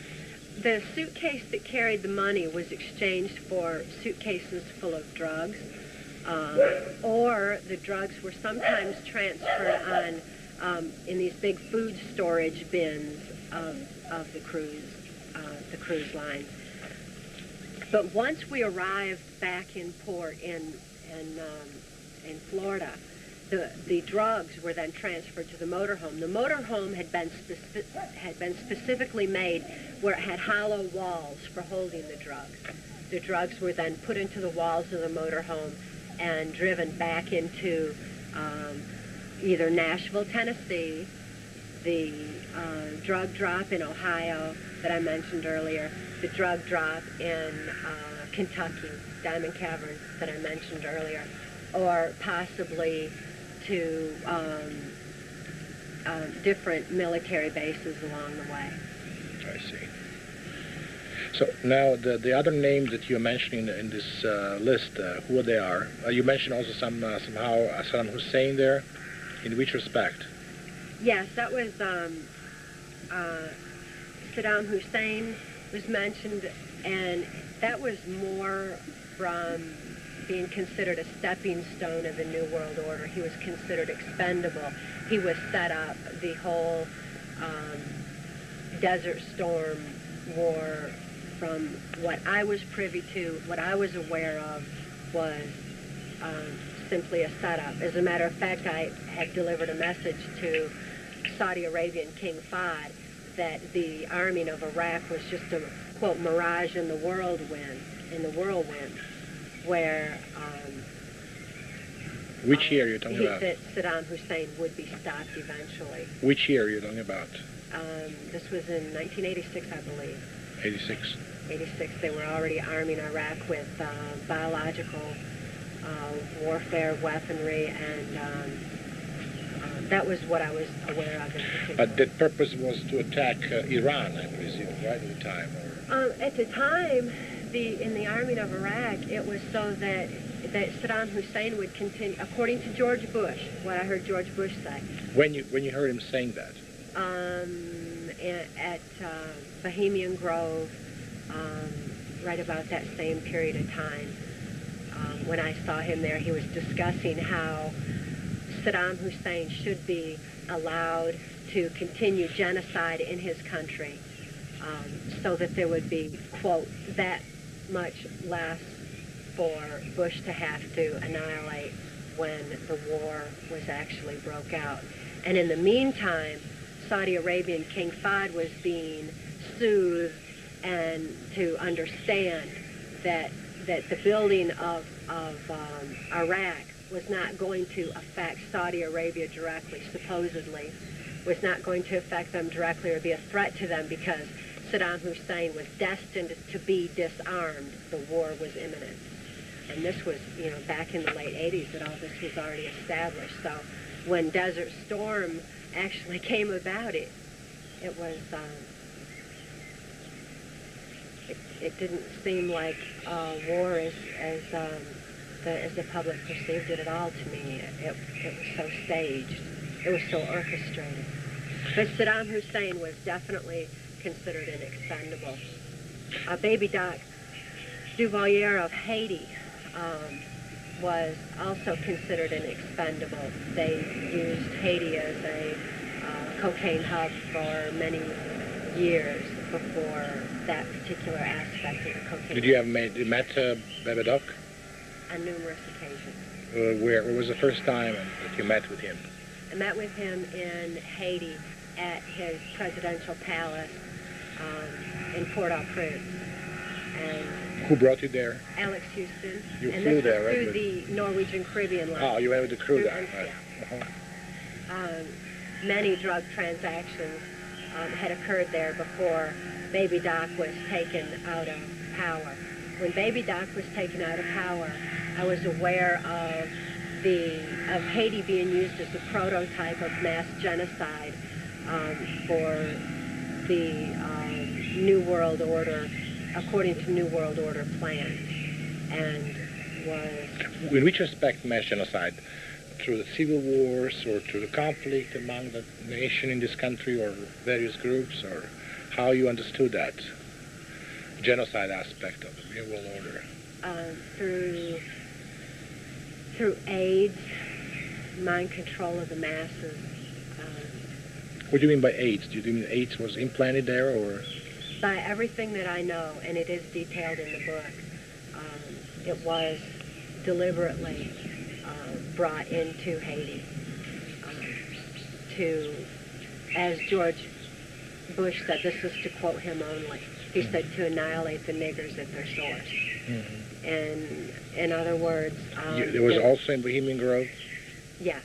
What was Bohemian Grove? He was also referring to South Africa at that time.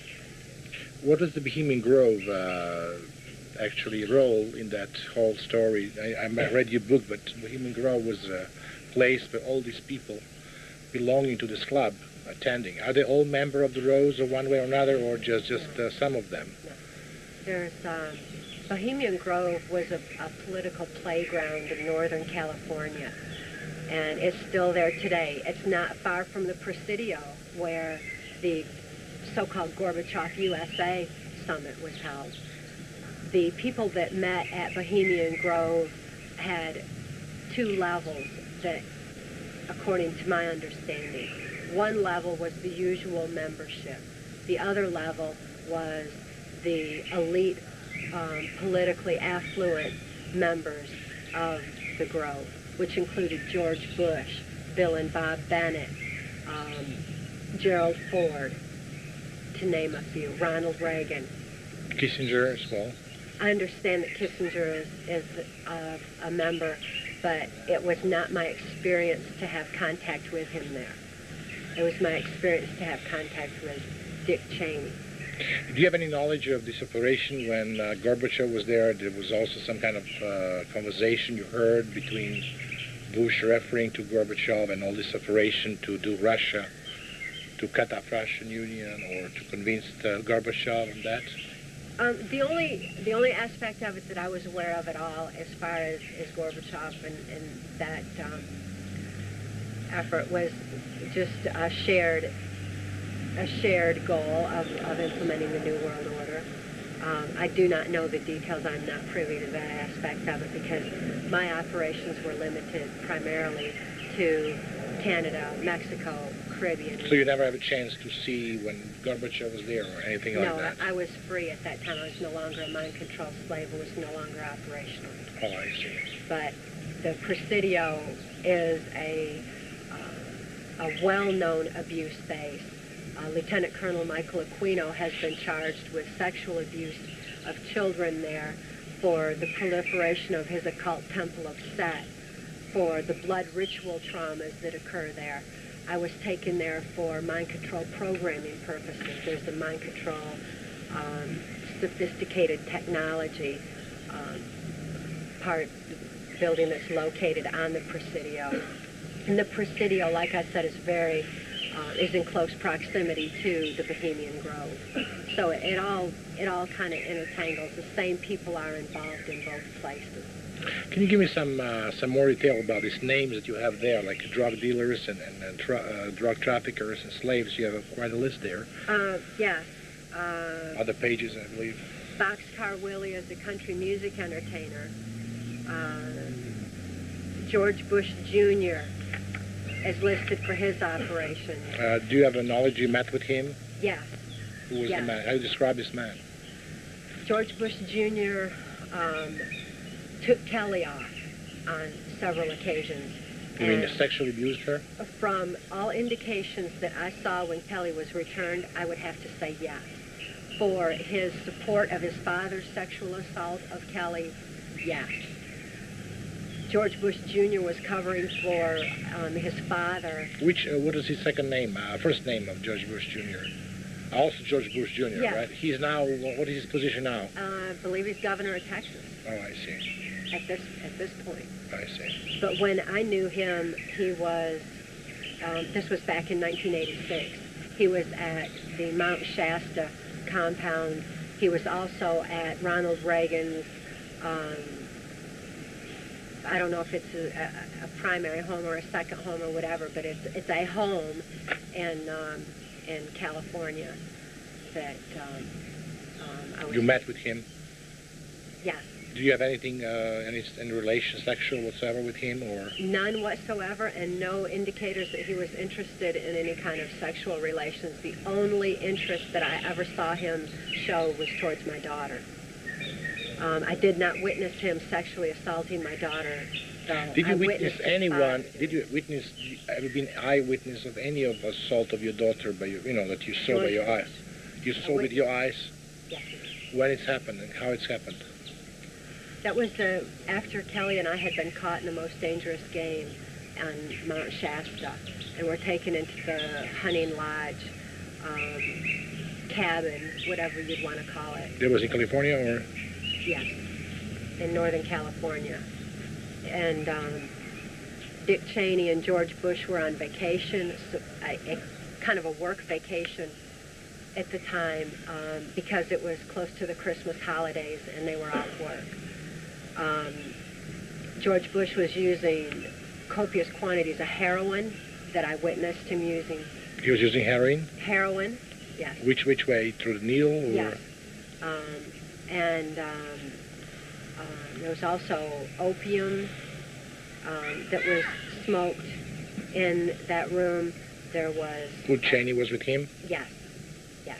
And which room? Can you describe the room and the place? The room was, it was set up like redwood walls, and it was very rustic. The whole room was set up in a mirrored type illusion, where everything, like there was a sofa facing a sofa. They were both black leather, and they looked exactly the same, and they were facing each other. Two armchairs were positioned opposite each other, so that it appeared to be, in looking in the room, the whole room appeared to be a mirror reflection, but it was simply actually designed that way. Because, like, George Bush was sitting in one chair and Dick Cheney was sitting in the other. They were naked? When Kelly and I were brought in. They were naked? Or? Eventually, yes. When we first came in, no. But they did both unzip their pants and were making lewd remarks to Kelly and I both. Both of them were very high on the heroin and the drugs that were there. It was their recreational drugs of choice, and they were very abusive of Kelly and I both. So what they did exactly? Just they did oral sex, or they just penetrate you sexually? George Bush, after a series of perverse and lewd comments and events, had gotten up and walked over to Kelly and had put his penis in her mouth momentarily, and then he took her off to another room, which was nearby. It was a bedroom that was right off this room, and from that bedroom I heard Kelly hollering in pain. George Bush had made comments to Dick Cheney at that time. From that room? He liked it when children felt the pain and squirmed and hollered.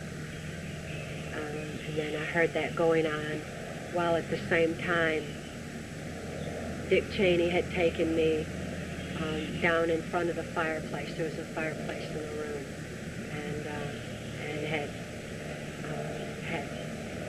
sexual intercourse with me there that was extremely brutal, because of his abnormally large penis size, but also because what kind of penis size? He has like very big penis there? Or yeah, very, very large, very thick. The complete opposite end of the scale is Senator Byrd, that's for sure. Very brutal in his sexual assault.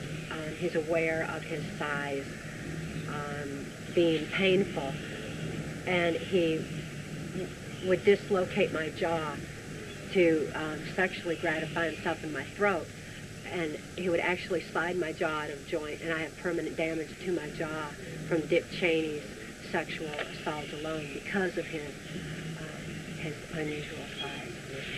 So that was a very traumatic event. The whole thing was horrible enough to have actually shattered some programming that I had at that time, and I had to be reprogrammed at the Presidio following that traumatic event.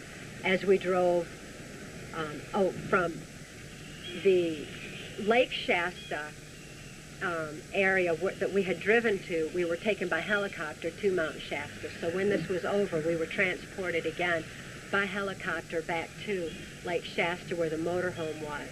And at that time, Kelly was literally dying. She was unable to breathe. She was running a very high temperature. She couldn't move. Her kidneys and her whole back were hurt from George Bush's sexual assault. Thank you.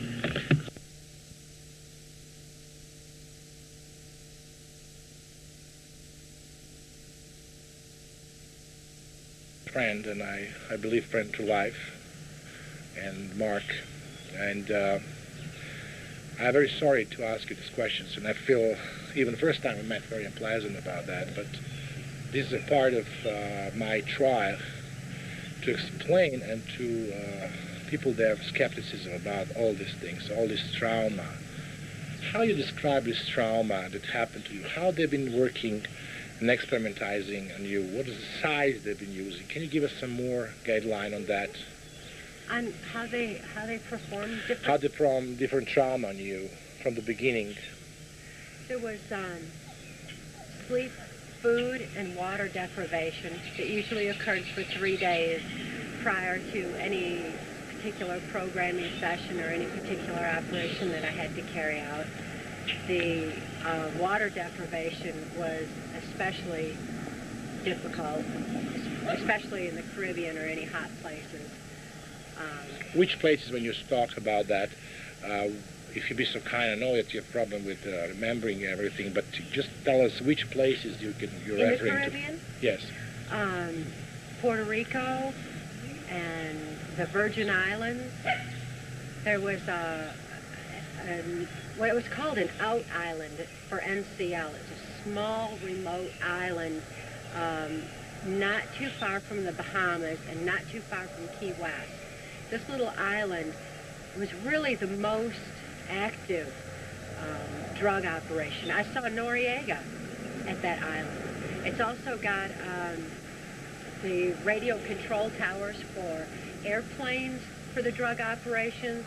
It's got radio control for the ships, so that if there was anything really significant going on a different island, they could actually detour the ship for whatever reason, excuse they gave, bad weather, whatever, to go to those other islands, because the main purpose of NCL was the CIA cocaine operations. So they had that one little out island, and it was called Stirrup Cay. When you can recall the beginning of your torture as a child, I presume, and when was that, if you can recall it, and how that was performed? Can you give us some kind of, completely analysis from the beginning of your torture, time that you can recall?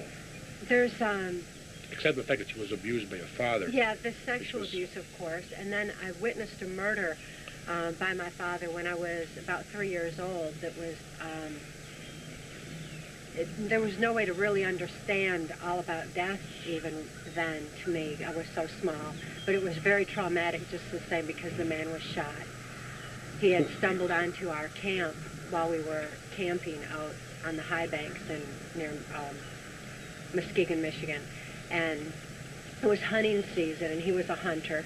And he had happened to stumble onto our camp while my father was passing us kids around the campfire to my other uncles who were also sexually abusing us. So in other words, your father was having sex with you and your brother? Yes, when this guy happened to accidentally stumble onto the campsite. Mm-hmm. And when he realized what he saw, he turned to run, and my father shot him. Was your father ever prosecuted for that? No, not at all. Not at all. There was no problems that arose from that I was ever aware of at all. It certainly created more problems in my mind. So that was very traumatic. There were numerous traumas like that, and like my daughter's abuse that were especially difficult psychological traumas to deal with. The psychological traumas are far more devastating than physical trauma. To me, I have no fear now. I was asked one time by a customs agent, he said, "Aren't you afraid they'll get you and torture you now?" I said, I'm not afraid of that at all, because I know how far torture goes. It only goes so far, and then it doesn't matter anymore. Physical torture just, I know what the experience is like and how far it goes. My body still bears a lot of scars from the physical tortures. The stun gun has left moles and prod marks in my skin, on my back and my arms and my legs. My head has been caved in. The skull is... Who was performing that on you? Different people were using the stun guns, sometimes Secret Service, sometimes, especially Lieutenant Colonel Michael Aquino, Philip Habib, Alex... Who was Philip Habib? Philip Habib was Reagan's attaché. He was some kind of international diplomat. I don't fully understand exactly what his operations were, although I know what his agenda was, and it was New World Order. So there were quite a few people that used... I'm sorry. Now, talking about this torture, Mark, you have one of the weapon that Kelly described before. Can you tell us more? And Kelly, can you tell me how they use this on you? Well, this is one variety. There are many varieties of these things. Uses usually a 9-volt battery and converts it from 100 to 210,000 volts DC current.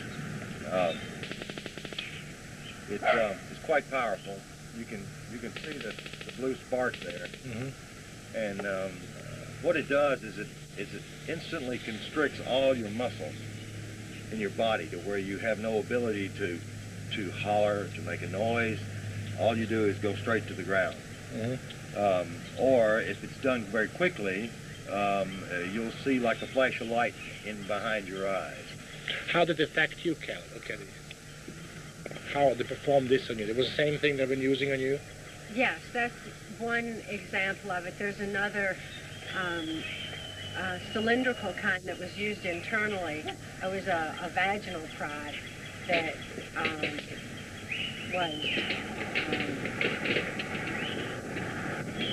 I think, a lower voltage, so I was more aware or could feel the pain of it, whereas if I was hit with a higher voltage stun gun, it usually was a matter of things going black and going down. This creates flu-like symptoms. You get,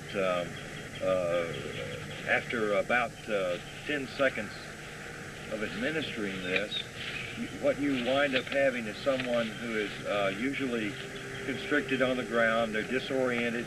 They do not know where they are. They don't know what time of day it is. They don't know anything because their brain sugar has instantly been reduced to the point to where they're delirious. If you hold it on much longer than 20 seconds, all you're going to do is the person is going to be out for several minutes. And when they do recover, their mobility is impaired to the point to where they can't fight, run, do much of anything. My other question is to you, pointed out, Mark, one of the people asked me a question, one of the editors, why you don't publish your book by some publisher. Well, there was a very interesting question that I would like you to have today respond. I could not get the answer because we didn't know each other so much. I believe your story from the beginning, and I would like to have this answer from you. In the United States, there are laws which protect so-called freedom of speech, particularly if you are a party to an action. And since I was a party to this action, and since I had been threatened, and the threats had been documented, the threats coming from the federal government or representatives of the United States government, it made me a party to the action, exposing this atrocity. Had I permitted someone else to publish the book, and we had many publishers that were willing to publish it and pay us well for publishing it, I would have lost the ability to have maintained the content of the book itself, and I would also have lost the book itself. There have been several people to publish books similar to what Kathy and I have published, and the CIA just simply comes in and buys the rights and buys Probably the books to cover up people. and literally removes them from the shelves of the bookstores, and that's the end of it. There's no more available. So your aspect was not exactly to make money, to make sensation out of it, and that's the reason that I felt you both to be in the very same, because my motive is to expose that mind control operation of humans as something very dangerous, and something has to be punished all over the world through the media, and I will do my best in my effort to do so. But I'm very glad to hear that kind of answer from you, that you're not particularly gain was to get money out of it and to be a rich man and to get out of it. At several points in the past 8 years, Kathy and I could have sold our story, and if we agreed to be silent, we could have sold it, and she would have had enough money to have lived off of the rest of her life, and I could have recovered my life. I invested more in this than anyone would be willing to pay me, frankly, because I was willing to do it, and I did it willingly. But there's no amount of money that can silence us. That's absurd. It can't happen.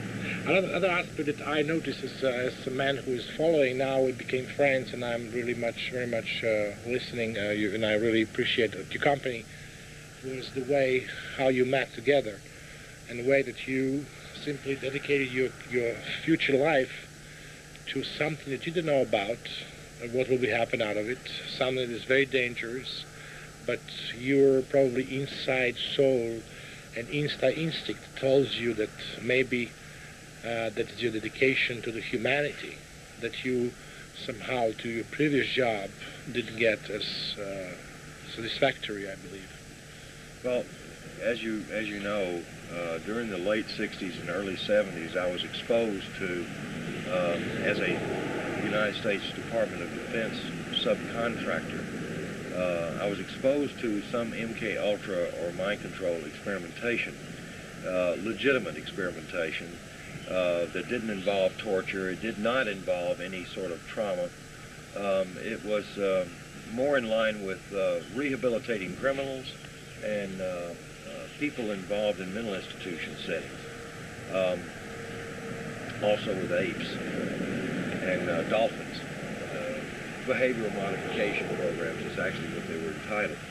But what I learned from those experiences and from what my own research led me to believe was that mind control, or external control of the mind, was perhaps the greatest threat to mankind's survival. Certainly it's the last freedom that we have that is not currently being encumbered on a mass scale. It is encumbered on individual scales, like Kathy is telling you. But when presented with the opportunity, and I look at it as an opportunity book, to actually make a positive difference, I found no alternative. There wasn't a choice. Had there been a choice, logically, I would not have done what I did, but there was no choice. The choice was very simple: to rescue Kathy and Kelly and to get this information into the public's ear. I just didn't realize it would take me so long to accomplish this goal. There were so many government secrets and personal reputations staked on the belief that I couldn't be deprogrammed, and I know I'm extremely fortunate to have survived all of this. But they were wrong in believing that, because they made that belief predicated on their own immoral thought processes, and they're limited in their thinking by their own immorality. They never considered that someone like Mark would use the information that he had for good, to actually help not only me, but to help humanity. But I think the most, if there's a happy ending to this story personally, it would be that we have fallen in love, and the love factor has been very significant in my recovery, because not only did he save my life, but I have certainly have a reason to live it. And the love factor is extremely important. I feel like most people spend their lifetime looking for a love and never find it. And at 38 now, I've got that love, and that's your emotions very back and the deep. feeling. Right. See, when I was talking to some people, I even described, I studied a little bit of my expressions. I said this is like a Pygmalion story in a way. Professor and, remember Pygmalion story, Yeah. My Fair Lady? But in different frame and picture, in different time. I really appreciated very much the way you described me the situations. So can you actually describe me the way you met for the first time and how everything happened? And First of all, I need to apply just a little bit of history. I had a business with the People's Republic of China and the Chinese military. We were involved in a joint venture company to manufacture large capacitor banks that were used in energy savings for the mining industry. The mining industry was having to shut down every other day because of a lack of electricity. And the mining industry, of course, was controlled by the military over there because it was metal. They have a rather odd arrangement on how they control certain things. But as a result of my agreement, joint venture contracts with the People's Republic of China and the military, they were very concerned about who my business partners were, apparently. And Alex Houston, Kathy O'Brien's handler back in the States, was in fact a business partner of mine. Thank you. Was a business partner of mine, and actually was one of the people that was instrumental in helping me put this company together. I was told by the Chinese intelligence, I was approached by them after the signing of the contract, that I had a partner in the United States, Alex Houston, who was involved in drug trafficking, child and adult prostitution, pornography, money laundering, and it was working for the CIA, and it was sanctioned by the White House, meaning at the highest level.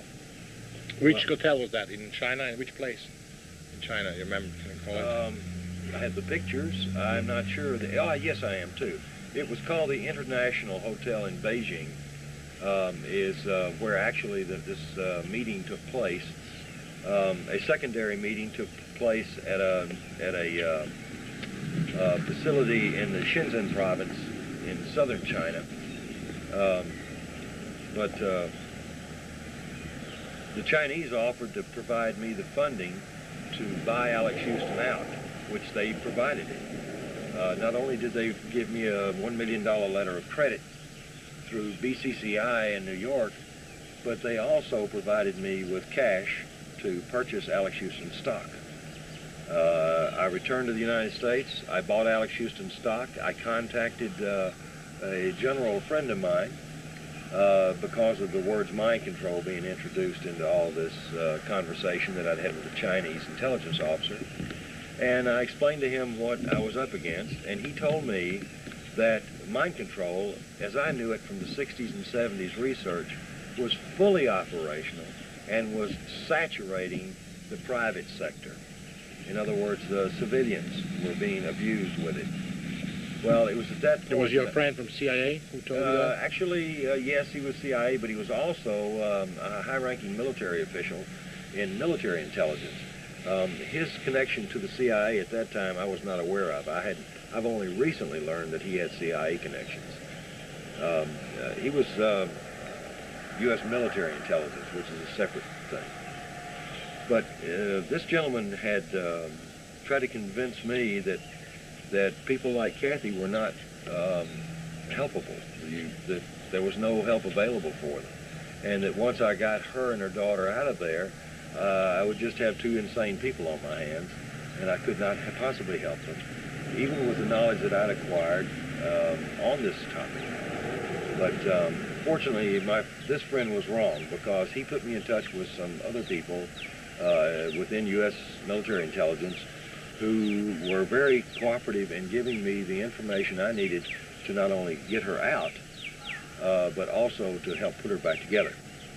And so they've been also very engaged in this operation, and they knew the technologies and the programming in a way. Yes, sir. And that's what they provided me as far as the tools to work with. And after working with Kathy about 9 months in Alaska, she had reached a point to where she was not dissociating or going into any sort of trance. She was quite competent, and I felt could withstand the rigors of cross-examination by the federal authorities. So at that point in time, we began in earnest reporting what she had experienced with the proofs that we were able to acquire, which were very limited at that time, and the documents and testimony, which was extremely limited, just to what really I was able to acquire over a few month period of time. We began to supply that to every single law enforcement agency in the United States that could impact this case, to get it before the people necessary to have it properly investigated and have these perpetrators charged. But we were stopped for reasons of national security. Now the bad guys, or the perpetrators, the ones who abused she and her daughter and so many others, are hiding behind the 1947 National Securities Act. The National Security Act is not a necessary provision in our protection of government secrets. We had the rules of ethical military conduct, which protected our nation's secrets since its beginning, and it was quite adequate. What this National Securities Act does, Spook, is that it protects perpetrators at the highest level for any activity. They can do anything. They can run drugs for money. They can have secret parts of the government that they're funding with drugs and other illicit profits. And it's all done under the guise of national security, and there's nothing that a citizen can do as far as getting it into court. At this point, we keep raising the question in Kelly's case, what does national security have to do with the rape and molestation of a child? Because Kelly has been literally a political prisoner in the custody of the state of Tennessee. She's denied rehabilitation due to the political prominence of her CIA and MK-Ultra abusers.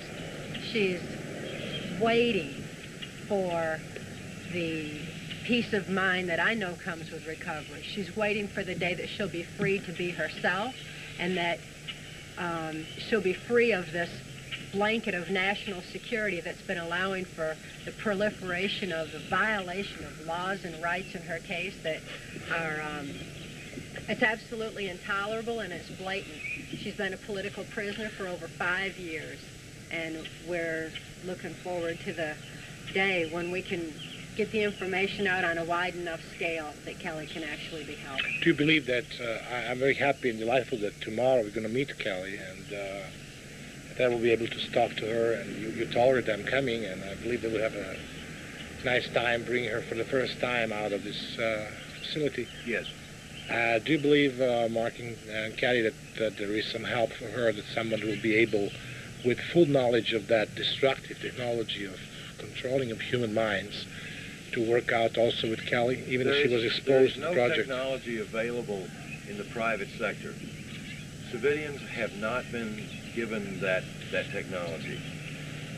In other words, the psychiatrists and the psychologists that are in this country and abroad, I don't know of any of them that have access to the technology that is required, that I'm aware of,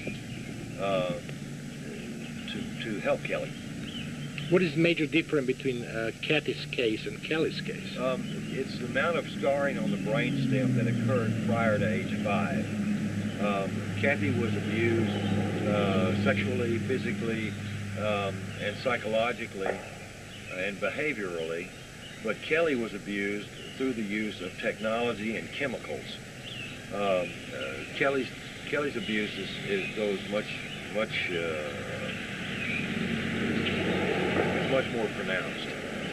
The brain damage is much more extensive. And Kelly has a wonderful chance for recovery. A wonderful chance. She's extremely intelligent, for one. If in fact we can force this government to at least, and this is what all of this is about, to at least release the equipment that I know is available that would put that child back together so that she could be a normally functioning adult. In the meantime, we've nurtured her on a soul level, at the very essence of her being, with love, understanding, and compassion, and also been able to give her an insight and understanding of herself and why she's in the situation that she is, rather than recovered, because her own desire to recover, her own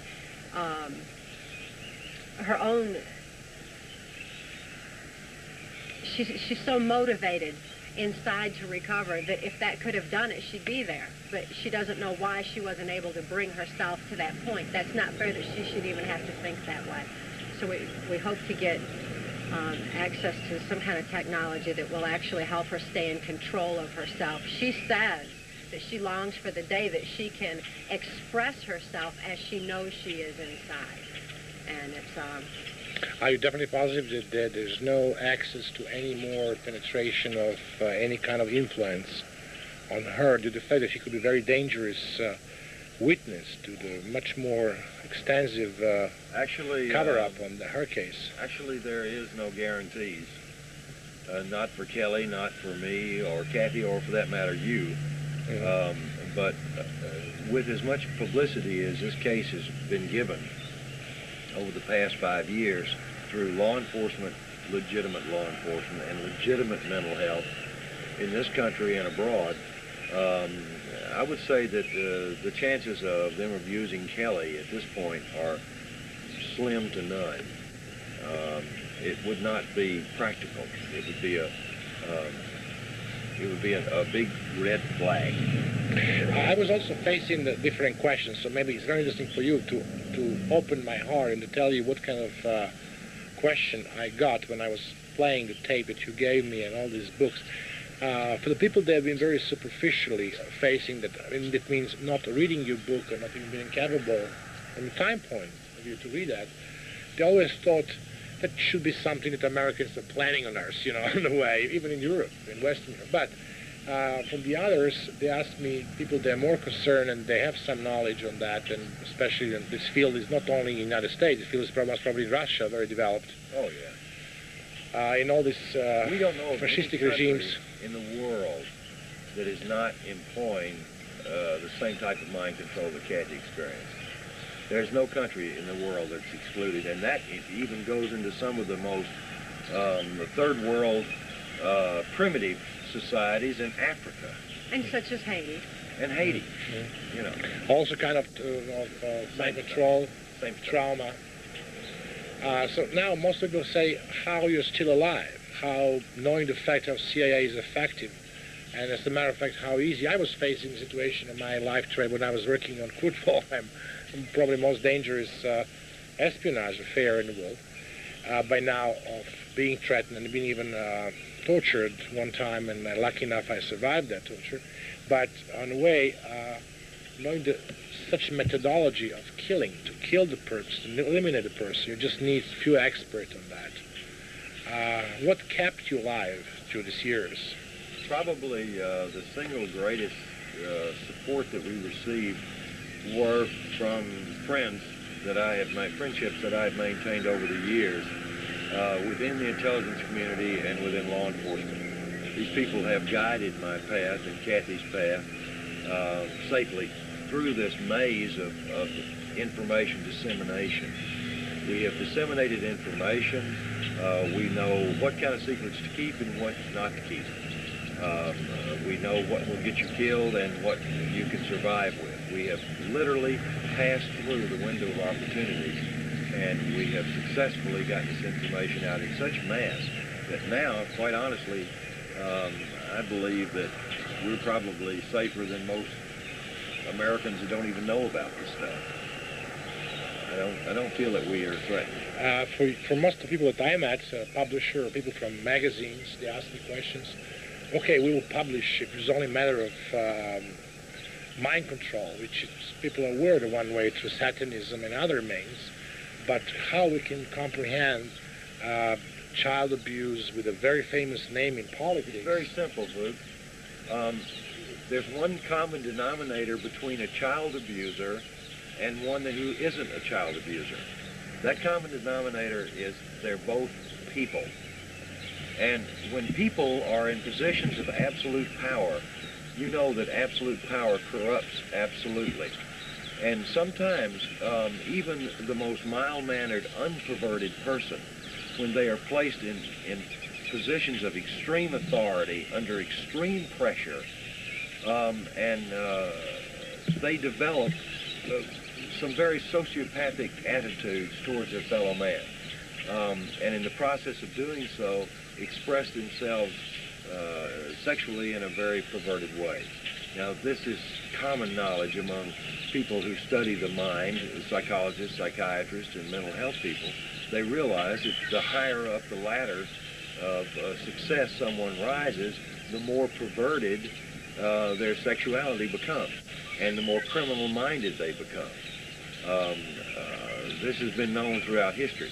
So to say that because this person is a famous politician or an entertainer or a musician, it does not make them exempt from perverted behavior. As a matter of fact, it accelerates it. And this is a matter of human nature. So in the past, you know, rock stars, if they were all arrested for drug use, there wouldn't be any rock stars. I mean, there wouldn't be any rock and roll because they'd all be locked up. So why aren't they locked up when they use this stuff openly? Everybody knows they use it. They use it because they buy it. So that means they're buying it, they're selling it, they're using it, and they don't go to prison. It's because of society accepts it. But they will not accept someone sitting in the audience using it while they're watching these rock stars use it. Politicians, on the other hand, pass laws to have perverted persons locked up. But they themselves are practicing the perversions, and they are above the law because they have placed themselves that way. So that's really the only answer that I can think of logically to answer your question. Other means that other questions I was asking you, or other question was asked from the people that I was showing the film to, was what is the perspective of majority of Americans? Are they aware that they came to the stage of very strange situation, which we know as Orwell 84 book, by Orwell book 84, as total control? You know, we was having other films on that, and it's right. Hollywood industry is full of those films. How do you think, because you have access to reality, you have access to be with Caddy, who is actually one of those robots that we was watching even in Hollywood by the time. What is your opinion about this country, where this country is going? Is that phenomena scaring a lot of people in this country? George Orwell, in 1949, gave us some pretty grim predictions based on some theories that he had developed based on some technology that he knew that were being developed. George Orwell had connections into the intelligence community, both British MI6 as well as CIA. In those days, it was the OSS. George Orwell, when he wrote his books, and many of them, he predicted a society which would, through natural evolution, be controlled through its own technologies. Secret knowledge equals power. And when you have secret knowledge, technologically speaking, you can control whomever. For instance, the United States is in control of the world at this time due to its technology advancements. Now, technology has a way of not being a tameable or protectable asset. As a matter of fact, more espionage is committed in search of technological secrets than any other single piece of secret knowledge or information that any government or corporation can contain. So secret knowledge is very, very important for control. We as a people are not, as an average American person, are not aware that the government is about 25 to 30 years ahead of us, technologically speaking. Now, Abuka, I ask you, the camera that you're working with right now was not even thought of 25 years ago, much less available. So technology, if you removed everything from your life that was not in existence 25 years ago, you would practically remove everything that you have, including some of your clothing, because of technology. Man has got to evolve through this technological breakthrough. We will defy what George Orwell predicted, and which has come true. Big Brother is, in fact, watching us all, but through the use of technology. But mankind will and must evolve through it, or mankind will fail as species. From my perspective, people tend to pick and choose what they want to believe of my victimization predicated on their own experience. And in the last 5 years, people can relate to it more because it is their experience. More and more people are affected in some aspect by mind control. They're affected by someone, a loved one that's in special forces with the military, or someone who has been affected by occultism and blood trauma and mind control through that. There's people affected through child abuse scandals that are not seeing any justice in this country. There's people that are most widely affected through the global education process that's been implemented in the school system. That's where the education system has been changed and designed to increase the children's learning capacity while decreasing their ability to critically analyze. It's making them robotic. They come home to their parents as children that their parents don't even recognize anymore. They don't know who those children are. It's like the young man who goes off and is recruited by the military and then is put into a special forces training, and he comes back and he has no memory of any of his personal life. His parents barely recognize his persona, and his loved ones no longer even know who he is. Now, this isn't to say that global education is the kind of experience that I had. No. My experience was extreme, and I was totally robotic. These kids are coming out of school in a slightly robotic state. They're coming out with a completely different attitude towards life. So there's like a sliding scale of mind control, but nevertheless, more and more people in this country are affected in one way or another. So they are wide open to that reality. Plus, with the erosion of our constitutional values, with our country having been just completely eroded morally and financially, people are opening their eyes a little bit. They're beginning to ask questions and demand answers as to what went on. So they're more ready to accept the information. Our government has created total chaos in this country by flooding the streets with drugs. That's drugs one. that are addictive, drugs that are debilitating, and drugs that will capture all of the not only disposable incomes of the lower class, middle class, upper class, but also their entire life savings. And they know that the CIA is involved in the drug industry. I don't know anybody that doesn't know that in this country. The average drug dealer on the streets, just kids, know that if they're not part of CIA operations, they're going to get busted. So that's the word on in the slums to the kids that are selling drugs on the street corners. So people are aware that there's a big problem in this country. So what kind of society is a society between slaves and mustard, or which way are we going to? Which way this government is Take a bringing? look back in history and see what Adolf Hitler's vision was for his New World Order, and that's exactly what we're headed into. Unless we get the information out. The only defense against mind control is knowledge.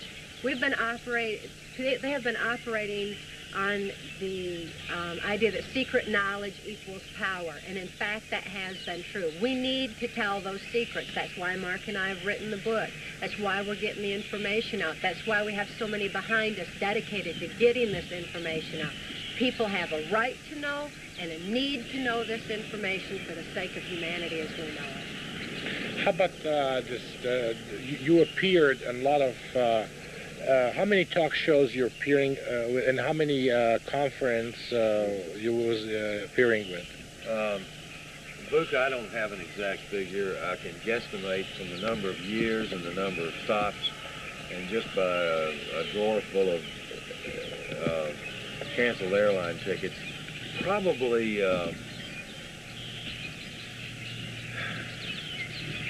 150 personal appearances, and probably With Caddy together, right? oh, always.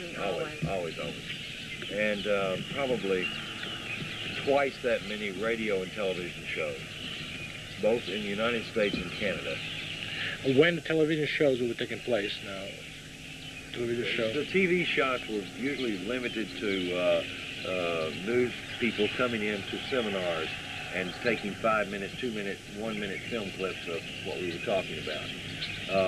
We have done a couple of on-camera interviews with some people, investigative reporters, and those have been aired in various markets. We did one 4-hour segment for a Christian broadcast group, which was aired in 30-minute increments, 8 shows. You have this on tape here? You have this tape? Actually, I can get it. The master I have here, I copied it so many times, it's finished. It's a lousy interview. Okay. I'm not pleased with it. It was back in the early days where I was unable to say some of the things that we wanted to say because we did not have hard proof or hard testimony, corroborating testimony. And the media is so controlled and censored. We've had to do this. We've had to do this a difficult way, making copies and getting information out. And now that we've got the book, at least it's an easier, more comprehensive vehicle for getting the information out. I mean, you was together with 60 Minutes once, and they were doing a story. What's happened with that segment, and how the situation was looking like? That segment was filmed in California, videotaped, and the interviewer, with tears in his eyes, Booth, told Kathy that someday her story will be told, but not now. In other words, and off camera, I asked him, I said, where is this tape going? He said, it's going back to 60 Minutes. I said, who is it for? He said, why? I said, who is it for? He said, it's for the CIA. They want to see what you're talking about. My very similar experience, talking about 60 Minutes, I was sent to 60 Minutes to the very distinguished gentleman that I respect, David Weiner of New York Times, who discovered a very similar self-inflicted terrorist act by the Muslim in Sarajevo, which was used as pretext for bombing of the service, even that everybody knew there was no done by that. But I was also in 60 Minutes. I was with Don Hewitt, walking legend of American journalism. I was showing to his producer, one of them was Jeff Fegger, who I mentioned in one of the film, which was actually airing to them as maybe last honest story about American journalism, was a story about Kuwaiti's daughter, Kuwaiti ambassador, who was 1 month pretending to be a witness from the Kuwait, and how kids were killed, and Bush was, even knowing the fact that she was daughter of Kuwaiti ambassador, quoting her statements. Don Hewitt went for half an hour to inform himself from CIA. He came back and he said, your story is right. I cannot air your story because they will damage the whole industry of media. They will damage the whole thing. So I'm very sorry. That is the biggest challenge I ever had. It's the biggest conspiracy that I heard of. But I'm sorry I cannot make it. End of discussion. So I understand that some topics will never, but I hope that this topic will be very soon aired in the future, and they will do something about that. Well, it's happening now. As I mentioned earlier, we've had more press, good, solid press, interested in what we're talking about in the last 5 months than we've had in the last 8 years. And we are, in fact, winning. I think it's the people's demand for answers that's causing the medias to start coming around, because people have gone totally to alternative medias, the radio and shortwave, and what they call underground newspapers and things like that, which are in essence patriot newspapers. But there's so many people, the majority of the people are turning to the alternative medias to the point where the mainstream media is going to have to just get with it now or lose out entirely. I mean, it's just time for it to turn around. The demand of the people has risen to that proportion in this country. Exactly. So you're planning also, I was told that, what you can tell me about this global education order? What is this all about? And how you understand it? We didn't have, or we're not aware of that in Europe for time being. Makes me wonder if it's under a different name. There's a lot of different names that's used in this country, in Canada and Mexico that I'm aware of. The Global Education 2000, Goals 2000. In this country it's referred to as America 2000, outcome-based education. So there's a lot of different names. But in essence, it's a form of teaching that is Method of teaching. A method of teaching through computers and headphones that affects the subconscious more directly. The same stuff we were working on in the 60s and 70s for NASA, so that astronauts could remember everything that they saw while in space. Some of those same principles are being applied in our schools using simple computers. Back in those days, though, they didn't have simple computers. They were quite elaborate. It would fill a room with equipment now you can have on your lap.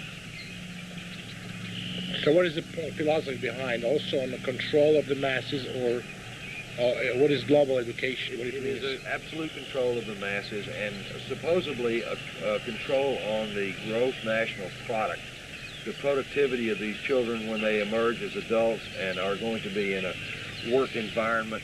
It's a very easy way to put them into certain classifications very quickly, very simply, and everybody does the same job that they're assigned supposedly much more efficiently. There seems to be a tremendous amount of questions of whether or not that could actually happen. In some areas, I can assure you that efficiency does go up, but creativity goes down. And our species, our human species, has evolved because of its ability to become creative. Once our creativity is stifled, then we will be plunged into a dark ages that would, I suppose, rival anything in history. So we're on the threshold for that now, Bruce. When I was forced to work under Secretary of Education Bill Bennett during the Reagan administration, I was forced to deliver a message to the state governors at a convention that was being held. And this particular message included the idea that they could control the future by controlling the children, and that by controlling the information that the children learned, and in other words, adjusting history to fit their own agenda, that they could actually be affecting the future. And in essence, I suppose that that's true, that children are our future. But how you explain the phenomena, how many people that you believe and how many programs of mind control are existing now, and how many people that you know that were together with you? You was also mentioning School of Charm, something like that. Yes, there's the Charm School where the sex slaves in particular were taken through, and there were a half dozen to a dozen girls going through at a time for a 3-day course. And there were so many mind-controlled slaves in my own controlled environment that I genuinely believe that the whole world was involved in mind control. I thought that's the way the world was. There were that many. I don't know the exact numbers. Where was that school located, and how many people was attending? Can they call it course? Youngstown, Ohio, and it was. Was a military base or? No. No, actually it was part of the university area, and it was an old museum-type house that was used by a banking family here that's quite affluent, the Mellon banking family. So they were involved directly in my victimization. The so-called governor of Charm School was. And that was Stuart Mellon that I'm aware of. But there were quite a few girls that were run through there, and I went through there on the average of once a year for reprogramming or additional. What kind of program is there? What it taught you there? To fulfill different perversions. For example, there was an oral sex program that involved not breathing for an extended period of time, so that the man would be gratifying himself in the throat without allowing for any breathing to go on, and he would actually become so excited by the idea that he could be suffocating the girl that that would be his sexual thrill. And that was one thing that we were taught. It was called a 3-minute miracle, to be able to sexually gratify someone before you were killed. And I am aware of girls that died exactly that way. Other perversions included bestiality and the bisexuality. There were numerous perversions. It was done on university and in a special area of university. Who was the teacher there? No, it wasn't associated with the university. It was just near the Youngstown University area, within that Mellon home. So it was nobody actually lived there. It was used strictly for bringing girls in on occasion. I really don't know how often the doors were open, if they stayed open or if they only opened them on certain occasions. Is it the bank that was involved in this drug trafficking and a lot of scandals in the United States? Yes, Jim Trafficant was involved, and he's a U.S. congressman that has infiltrated the patriot groups, acting like he's somebody that is concerned for the welfare of our country, when in fact that's not his agenda at all. And he was one of those. He and Dick Thornburg were among those that would test the girls to see if they could actually be released from charm school. It was very torturous. Okay. So, Mark, you have some additional material that was requested from a publisher and people from the media in Europe that you would like to present me today. What material are we talking about that you'll be giving, supporting your book and your thesis? There's been a variety of publications that have been put out over the past, we'll say 5 years, that support the vast majority of everything that's in our book. A General Russell Bowen wrote The Immaculate Deception, subtitled The Bush Crime Family Exposed. He goes into Bush's worldwide oil deals, his arrangements that he has made with the Arab world, his cocaine business and drug business out of the Far East as well as out of South America. General Bowen worked for George Bush, and he worked for the CIA for a number of years, and actually believed that he was importing drugs to be distributed in the Soviet Union.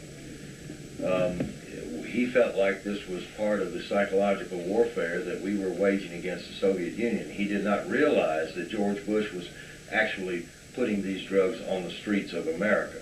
And when he did, he began to testify against his own government, and as a result wound up being imprisoned himself. Now, Russell, or General Bowen, is now living in Peru. He moved about 5 weeks ago. He moved actually the third week in February of 1996 of this year.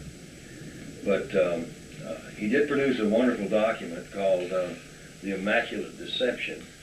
And like many other books that describe what Kathy O'Brien experienced at the hands of our government as a slave in the drug muling and prostitution business, she also had provided facts actually before General Bowen wrote his book. She provided the facts to a number of persons that are familiar to me, both in military intelligence and within the CIA.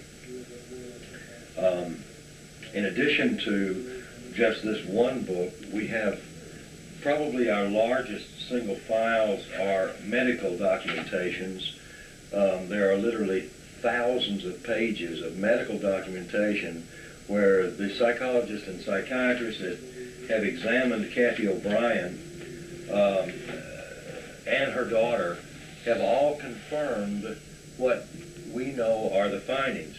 In addition to that, Canadian intelligence, of whom I am acquainted with some of the members, have provided more information with regards to some of the perpetrators that Kathy O'Brien mentions, such as Michael Aquino, who is head of the, or was formerly a United States Army colonel in charge of psychological warfare here in the United States. He's a very famous figure. He considered as a Nazi person who performed all ritual. As a matter of fact, he embraces the whole philosophy of Nazism, and he was a few years ago, in 1987, there was a search warrant issued as a result of some complaints by local children being molested in his home. Well, when they went into his home, they did find a number of articles relating to Nazi belief systems, symbologies, symbols, things of this nature, but they also found something else. Colonel Aquino is head of what is known as the Temple of Set. The Temple of Set is actually a spin-off church of the Church of Satan. Like Heinrich Himmler was researching, and by the way, Heinrich Himmler is his hero. Heinrich Himmler was studying the black arts and trying to understand more about the effect on the person's mind that is exposed to these blood rituals and sort of thing. What, amazingly enough, Colonel Aquino found out that this was a wonderful trauma base for controlling people's minds. Kathy O'Brien and her daughter both had, and unfortunately, a great deal of exposure to Michael Aquino, and we have a number of people in the United States military who have stepped forward and provided credible testimony to support her her findings and statements and testimony before federal agents. It's unusual, and I must tell you this. Michael Aquino has sued, he's a litigant, he has sued everyone who has ever attacked him in a publication or on radio or on television. And some of his lawsuits have been quite successful. We are the only exception. The reason being is because if he would sue us, we could take him to court with hard proof of his abuses of Kathy and her daughter. And of course, this is the same situation that exists with George Bush and some of the others. But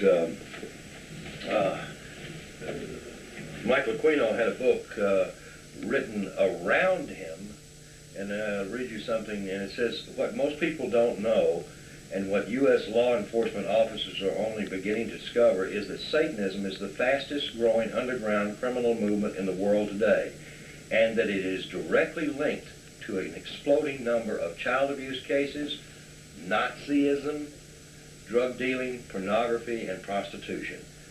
Now, this sounds very familiar because this is exactly what Kathy O'Brien has been talking about. Linda Blood is a friend of mine. As a matter of fact, we are mentioned in her book several times. This New Satanist, it came out last year by Dell Publishing here in the United States. The CIA did not want it to stay on the market, so they stopped the publication, just as they would have ours had we allowed a publisher to handle it. But this particular book literally rips off the covers of secrecy concerning Michael Aquino's use of Nazism and blood traumas and Satanism to externally control the mind through trauma. I noticed that in most of this book that you provide me as extra material to your book, we are facing a similarity between Nazism, Nazi Germany, and the United States today, or George Bush, World War order. In all this material, is it coincidence, or you believe that it's formally like that? I believe, like many intelligence officers believe, and many federal officers believe, who are associated closely with the mechanism in Washington, that Nazism is alive and well in this country because it was just simply exported from Germany in the 40s. I'm adamant to say that I don't believe Nazism ever died. I just think it was resurrected over here because, as our conversations earlier in the day concerning Project Paperclip have proven, that we imported all these scientists with all these ideas and how to create chaos in a society, and they have done an excellent job. What other materials you're providing us as well? There's a great number of bodies of research concerning Himmler's use of people in human experiments to create the perfect proverbial Manchurian candidate. All of this research has been actually collected by a number of top-notch physicians and lawyers around this country. I've been very privileged to have been a part of contributing from my experience in the 60s and the 70s working for the Defense Department and being associated with the project known as MK Ultra, which is, of course, the United States government's code name for the mind control experiments. In addition to that, there are, and this is some of the lawyers' briefs about what they have discovered so far as the secret government goes in our country that is actually undermining the efforts of every good person in this country. The Mormon Church, of course, is highly affected, much like the Catholics are, because their belief systems have actually been. Here's an article here. Top Mormon officials probe member allegations of satanic abuse. The Mormon Church is literally under fire right now because they're claiming that better than 60% of the children in the Mormon Church in some way or another have been sexually and psychologically abused in their daycare settings and other church-sponsored functions. It's really it's reached a point now of epidemic stage in this country. Luke, in 1980 there were 200 cases of this dissociative identity disorder that the American Psychiatric and American Psychological Associations had actually published. There were 200 reported cases. In 1990, there were 250,000 cases reported in this country. And in 1995, 2.5 million cases reported. Of child abuse? No, of multiple personality disorder, or what is known as dissociative identity disorder. That's what Kathy O'Brien and her daughter suffered from. Anywhere publicly numbers that you were mentioning now? Do you have any quotation from that magazine, scientific magazine? Yes, the American Psychiatric Association is the one who compiled these figures from their group of participating psychiatrists across the United States, and actually Canada too is included in the studies. I could understand logically putting all these facts, analogies together, that we're talking now about mind control operation on a big scale in the United States, Yes, which sir. scary me. Yes, Is that what you want to say? It's very scary. Yes, sir, and it is big in terms of numbers because, Luke, when you're talking about 2.5 million people, and the estimates are that only 1 in 10 are actually seen and diagnosed, you're talking about 20 to 25 million people. That constitutes a sizable portion of the United States with a serious psychological problem. Serious. those kind of people are capable of becoming serial killers. They usually suicide themselves at very young ages. They themselves will be child abusers. They'll abuse their own children and not even know they're doing it. It becomes autogenic behavior. In other words, it's just a knee-jerk response system. In addition to that, you asked me a question. You said, is Kathy O'Brien the first person that has ever come forward? The answer to you then was no. There's been many, but only one has ever been considered completely put together and competent and had her case documented as well as Kathy's. And that was a lady by the name of Candy Jones. Candy Jones, this is a copy of a book that was published in 1976, I believe. And Candy Jones, let's see, well, yeah, 1976, excuse me. Candy Jones was used by the CIA as a prostitute, as a mind control prostitute. She had suffered sexual abuse as a child. Her husband was a prominent radio announcer in New York, and his name was Long John Neville. And Mr. Neville was quite successful in enlisting the services of friends within the intelligence community who actually persuaded the CIA to admit that they had been using this woman as a proverbial Manchurian candidate or a mind control slave. Well, other than Candy Jones, no one else the CIA has ever admitted doing this to. Even though they were caught in Canada in the early 70s, or actually late 60s, they were caught using a psychiatrist they were paying, the CIA was paying, to torture individuals at a particular mental hospital in Montreal. Dr. Ewan Cameron. By the way, it should be noted that Dr. Cameron was the original founder of the American Psychiatric Association and was the man that our head of the intelligence community, Alan Dulles, in the 50s, put into the position of being in control of MK-Ultra. So mind control is not new in this country or any other country. It's been around for thousands of years.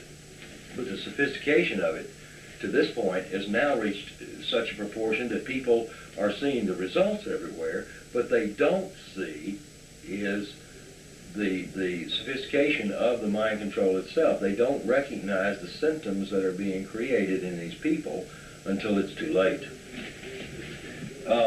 Walter Bauer, a fellow friend and researcher, wrote a book in 1978 called Operation Mind Control.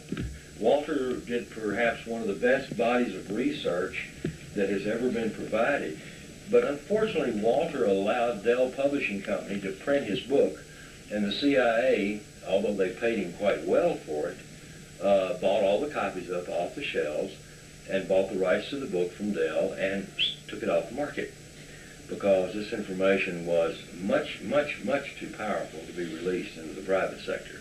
What's happened to him later on? He was Walter himself had become a victim as a result of his research into this. The CIA had administered a very powerful drug to him and hurt Walter a great deal. But Walter has since recovered and continues his research. What was happened to him? You know him personally, so you yes, know what kind of drugs they gave him? They gave him a drug called ibogaine. Ibogaine is an extract from a vine that comes out of Brazil.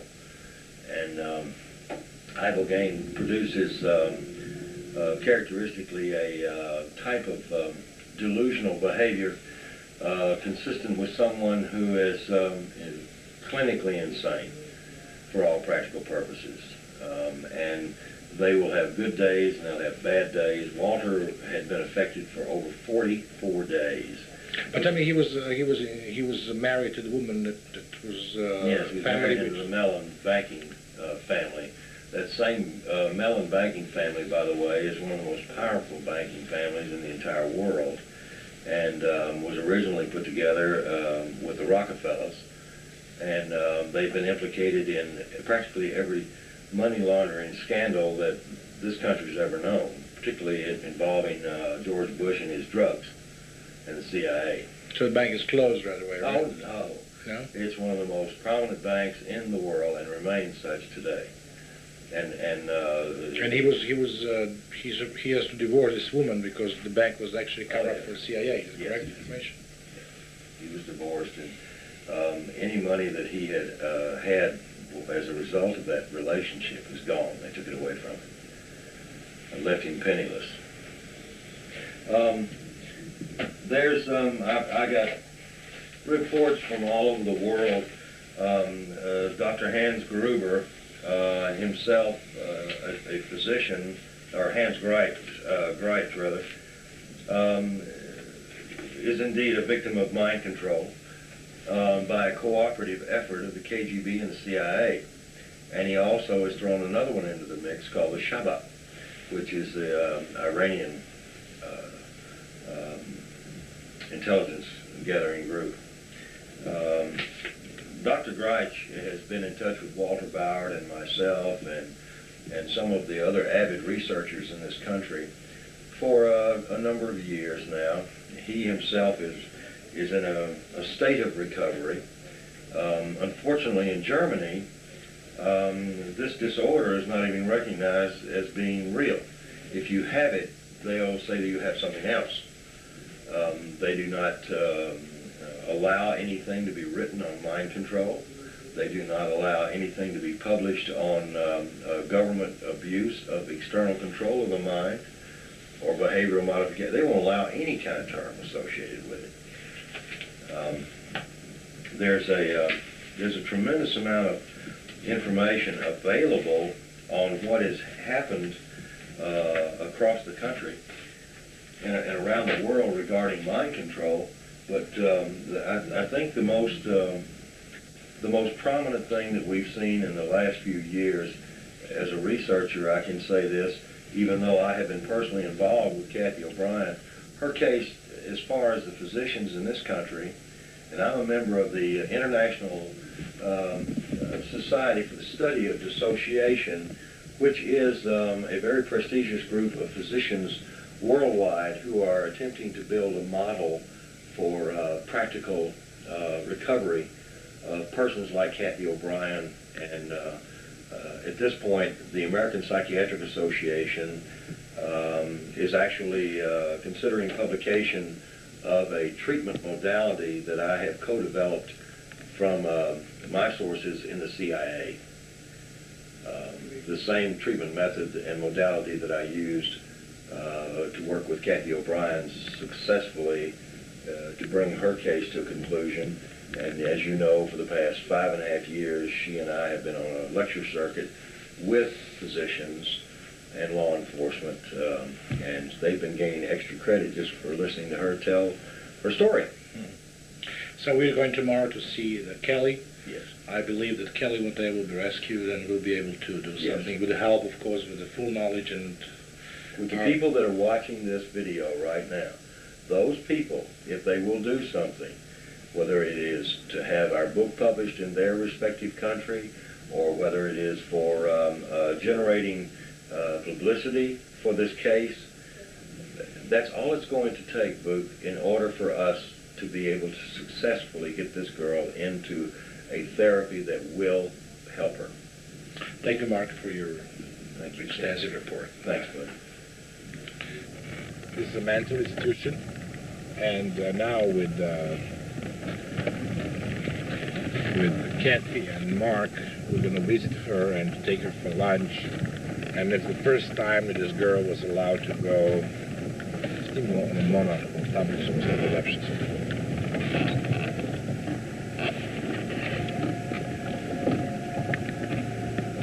All right.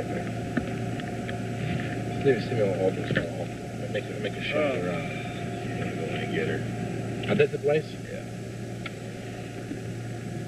It's a small place. It's huge. It's huge? Huge. On the inside. It looks small on the outside. Oh, really? That place is enormous. It doesn't look more than maybe 2,500 square feet. I got at least 5,000 square feet in that place. So, can you tell us something about this place? The camera?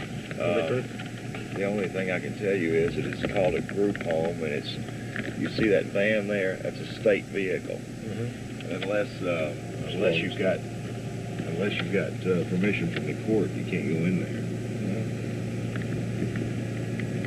It's a bummer. All those doors are electric. The windows are that material that you can't break. You know, it's a fairly secure place. So nobody could go out from the PP? Well, they do, but, you know.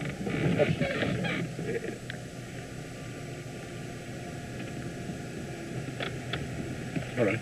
Who's the Homicidal suicide line. It's was Alex Spector also the slaves? Yes. Arnold Spector had his own, and that was who Kathy was used with. They used her in commercial pornography, and that's now there's quite a bit of that commercial stuff out there still. Larry Flint did that stuff, and of course that was one of the reasons that woman's still alive too, because they would have killed her because they were afraid that she might begin remembering. She made a comment to me when we found her. She said, "Nobody would believe what I can't remember." Nobody would believe what I can't remember. Can we find her, or she's not? Oh, I know where she is. Yeah? Can we speak to her? No. She's like Kelly. She's crazy. You that she's old? Older? She's Kathy's age, yeah. Oh, really? Yeah. She's now in some institution, too? No. She's still locked into the system. But, because they're using her children. They're still using her children? Oh, yeah. See, that's why Kelly's here, because they'd be using her. See, the courts fought Kathy for 5 years to take her back. And they were going to give her to the biological father, the serial killer, or to Alex Houston, or to Kathy's father, or to Kathy's sister. They were trying to do this, and that's what we kept fighting, and we kept beating them. So when Kelly tried to kill 2 people in her institution, the last place, that they couldn't turn her loose. And she tried to take a brick and cave this woman's head in, this woman that worked there. But, she won't appear. I mean, she Where's the answers? Maybe he just take her from inside of the car, so she wouldn't see the car. I just want to have it on the camera once. I mean, is she coming from there or from here? She'll be coming right down the front steps. From there? Yeah. Okej, Right znači ovdje će da počne da ona dolazi, vidiš ovdje. Stavi kameru tako da bude došlo da nju snima, bar idemo na video. So I don't know if we'll be able to record Kathy, right? Kelly, you I would do it. Let's see what's happening first, and ask Kathy first. Okay. Because Kelly's clinically insane, and cameras, of course, are what was used against her. So she's terrified of them. Tell me something about these pornography films. Yes. They're existing? Oh, God, yeah. Tons of them. Off the record, we've got a lot of them. And that was one of the things that I turned over to the FBI, and they threatened to lock me up on. Because they said, this kind of pornography is illegal. You can't own it. And I turned it over to a federal judge, and the federal judge said, you come up with one more piece of evidence, and we're going to lock you up for 20 years. I said, well, there are other people out there with evidence, and they'll come forward when the time is right. Truth of the matter is, protecting them, practically their people, right? Yes. Truth of the matter is, I've got tons of it. And Larry Flint? Yeah, it's Larry Flint's. Some of it's Larry Flint stuff. Some of it is. It was illegal for him to do that with children? Oh, yeah. Oh, yeah. In this country, it's 20 years to life for photographing children. But he was never prosecuted for that. But he was Ronald Reagan's best friend in the whole world. Ronald Reagan is a real sleazo. I mean, he didn't like children, but he's a real sleazy bastard. Most people don't know this. Ronald Reagan's an actor, and so they thought he was a good guy. But, oh, he's terrible. So it was Larry Flint's signature in the film, or can somebody prove it was No. Yeah, some of them, yeah. So instead of it, nobody could do anything? You can't do anything. If you could take the films and go to some movie channel or something, doesn't work. No. I'd go to jail. Okay. You want to go in? I was stating that there's a very good chance that when Kathy arrived to pick her daughter up, her daughter had no memory, even though they've been talking about this. Can you speak to the master on? I was setting the time. Oh, I see. I'm listening to it. Okay. The child will probably have very little ability to even remember what she and her mother had talked about doing today. And I know Kathy told me, she said, well, Kelly ought to be ready to go, and she'll have her hiking clothes on. And I said, Kathy, it'll be the first time. I said, she will not remember, most likely, that you were even going to be here today. Yeah. And it's always this way. Of course, Kathy always hopes that the next time she sees her, she'll remember. Oh, I see. It just doesn't happen. It can't happen. So she was used she was from the day A to be in the program, right? Yeah, absolutely. From the moment she was born, they were doing amniocentesis or whatever they call it, on Kathy at NASA. On Kathy before the child was still in her womb. They were doing all the kind of probing around and sticking the needles through the stomach and everything else. I have no earthly idea what they were doing. I can assure you, though. Somebody knows what was done on her.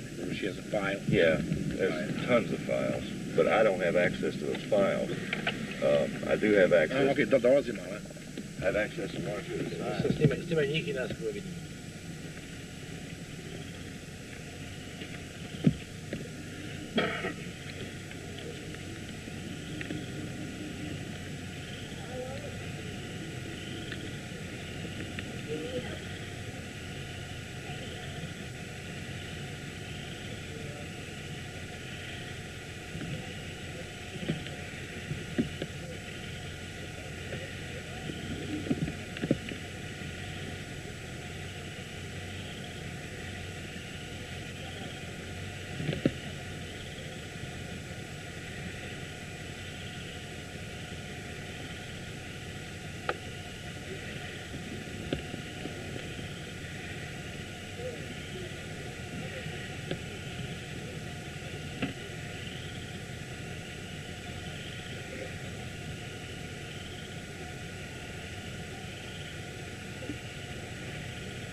Okay.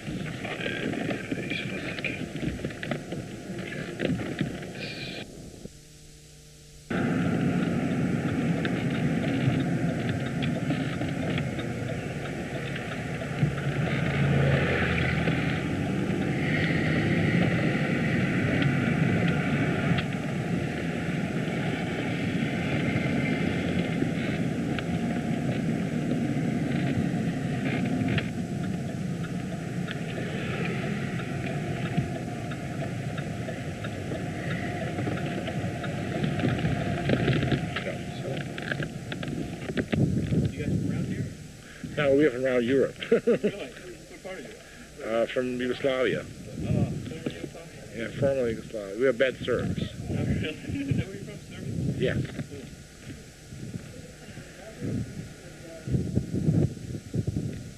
You guys just touring around the United States? He was born here, but I'm touring. Well, 3 hours. That's what. Hey guys. How are you? Hello everybody. Nice New Year's, eh?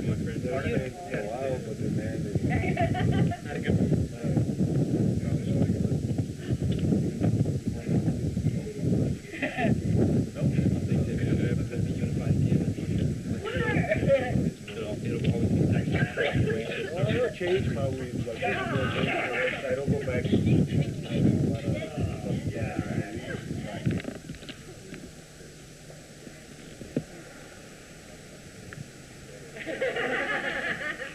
Hi guys. Hello guys. Say hi. Hello. Hello, we. Are you okay? Kelly. Hi, babe. Aloha!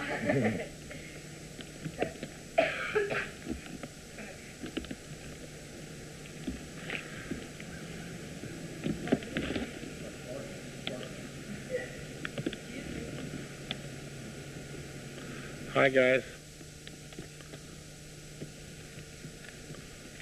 That one it won't work. It's got your Look leg. like a wind Your vane. leg would have to go backwards. Let me see if I can get this over here. Kelly, do you like this area here? Hey! Do what? You're happy today? It doesn't work. I love it. Oh well. Hello. That's not funny, Mark. Dad.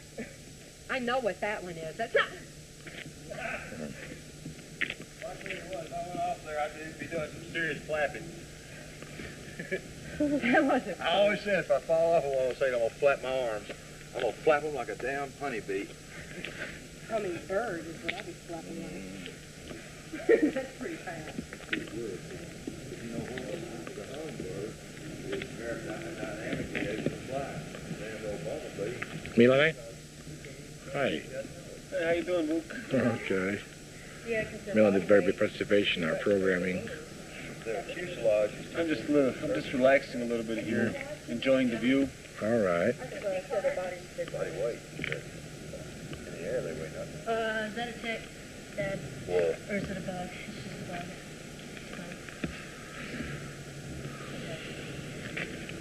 He's a bug. Probably CIA. For now.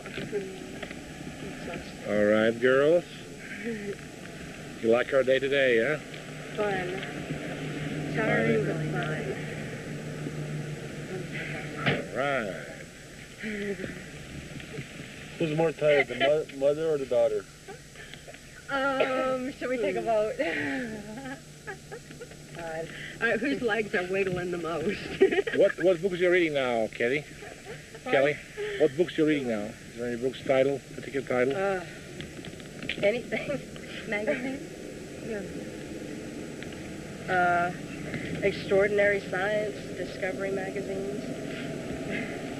I don't know, that's about. What's your favorite television station that you like the most? Oh, Discovery Channel. Really? By far, definitely. That and Comedy Central. Oh, really? What Comedy Central? Because they exposed Bill Clinton quite thoroughly, as if the rest of the world hasn't already done so. Yeah. Really? You don't like Bill Clinton? Pardon? You don't like Bill Clinton? Not really. He's kind of dumb. Hillbill kind of goes good together. How about the Hillary? Too manipulative. Right. Anybody that works for the United States of America, I can't really tell. I don't like most of them that much. For the new U.S., I can understand it. Do you believe there will be new U.S. someday? Something new? It's changing rapidly.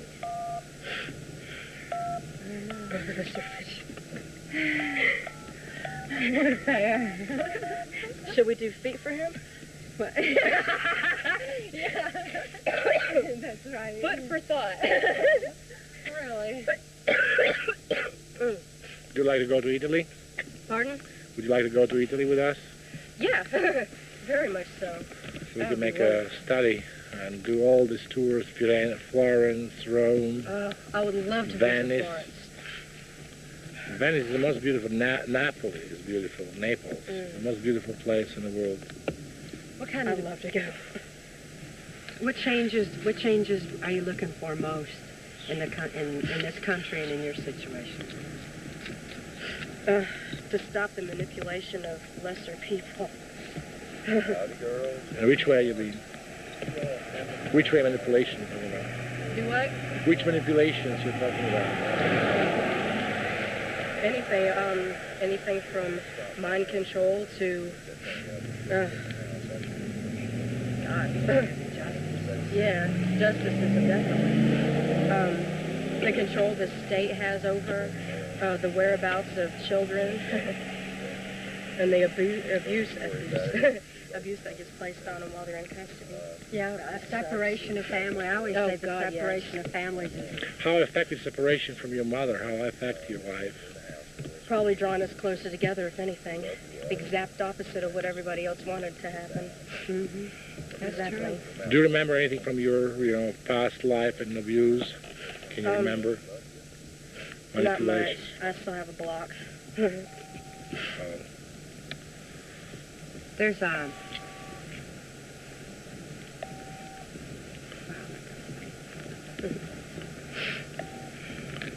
How is this feeling and remembering of that situation? How is it affecting your life? I'm your friend. if you want to. Yeah, well, That actually makes sense. I'm just about to Yeah. I'm just about to reveal in all the world your story, the story of your wife. No. Sorry, you understood wrong. But on the fact to punish the people who did what they've done to you, to your life and to your emotion, to your. This is my goal in life. My father was in concentration camp by the Nazi, and he went. That's why I'm against every violation and everything in life. And I deeply, I think about you every day. So you do believe one day you will be able to remember everything, Kelly? yeah.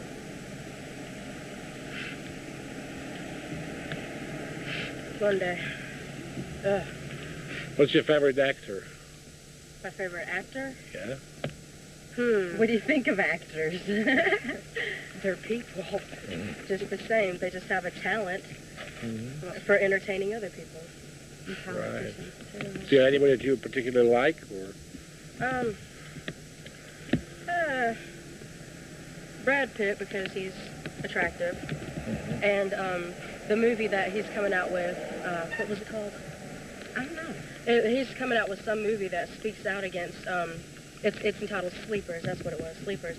And it's about, like, people being abused under hypnosis, and also, I probably like Adrian Paul just because there's more to him than meets the eye off of his television series. And Stephen Seagal, needless to say, he's a brilliant man, and he's proven that through his little messages in every movie he's ever made, except for that one cheap one. Yeah. Do you like? What's he proven through those movies? He's proven that the government's fucking us all over. Pardon my French. Which way? Many ways, right? At least it exposes it. In all ways. They're literally. What do you think of the news? Shit. I think about it. A lot isn't being said. On some things it is. What would you like to see more of on the news? Everything being told. Tired of the hiding, the covering up. Power is in secrets. Without the secrets, there's no power. Secrets out. Do you believe one day all the secrets will come out? Oh, definitely. We're more than halfway there. Halfway was admitting finally that something's up, period. Yeah.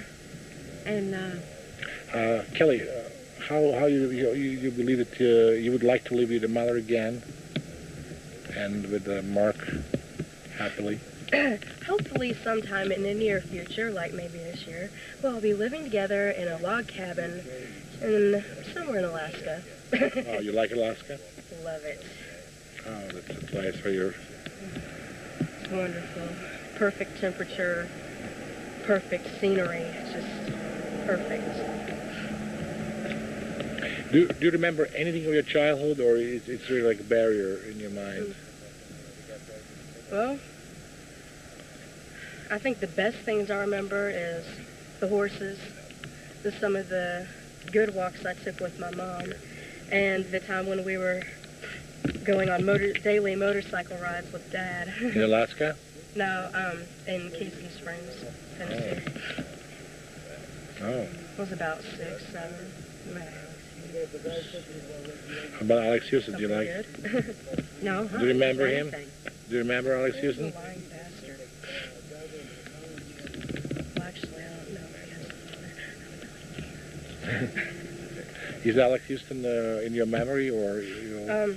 Not really. I block out like a photographic picture of him. But I mean, I know who he is if I were to see him. I know it.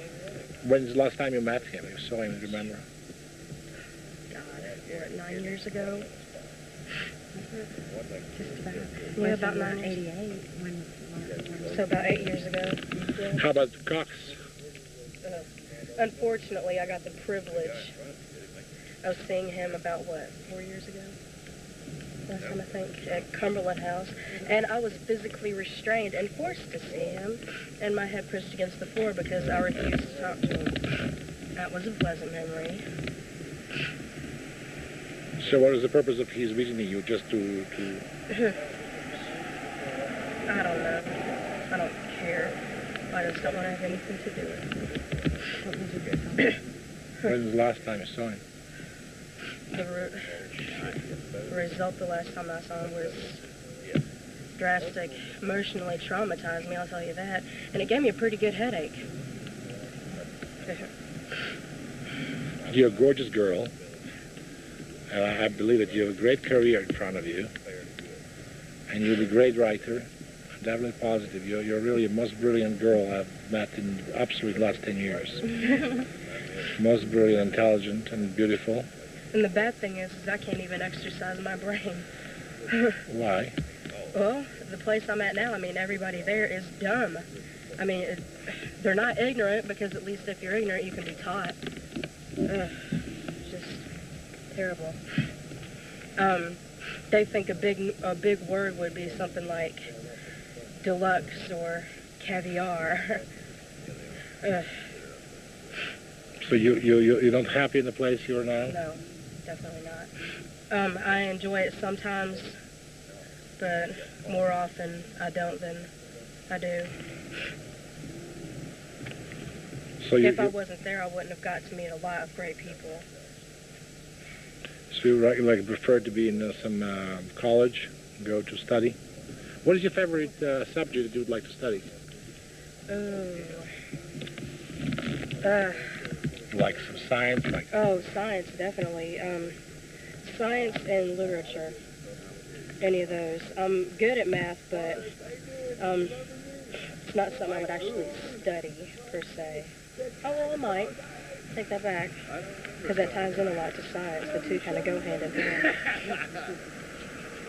Do you like to be a writer? Journalist?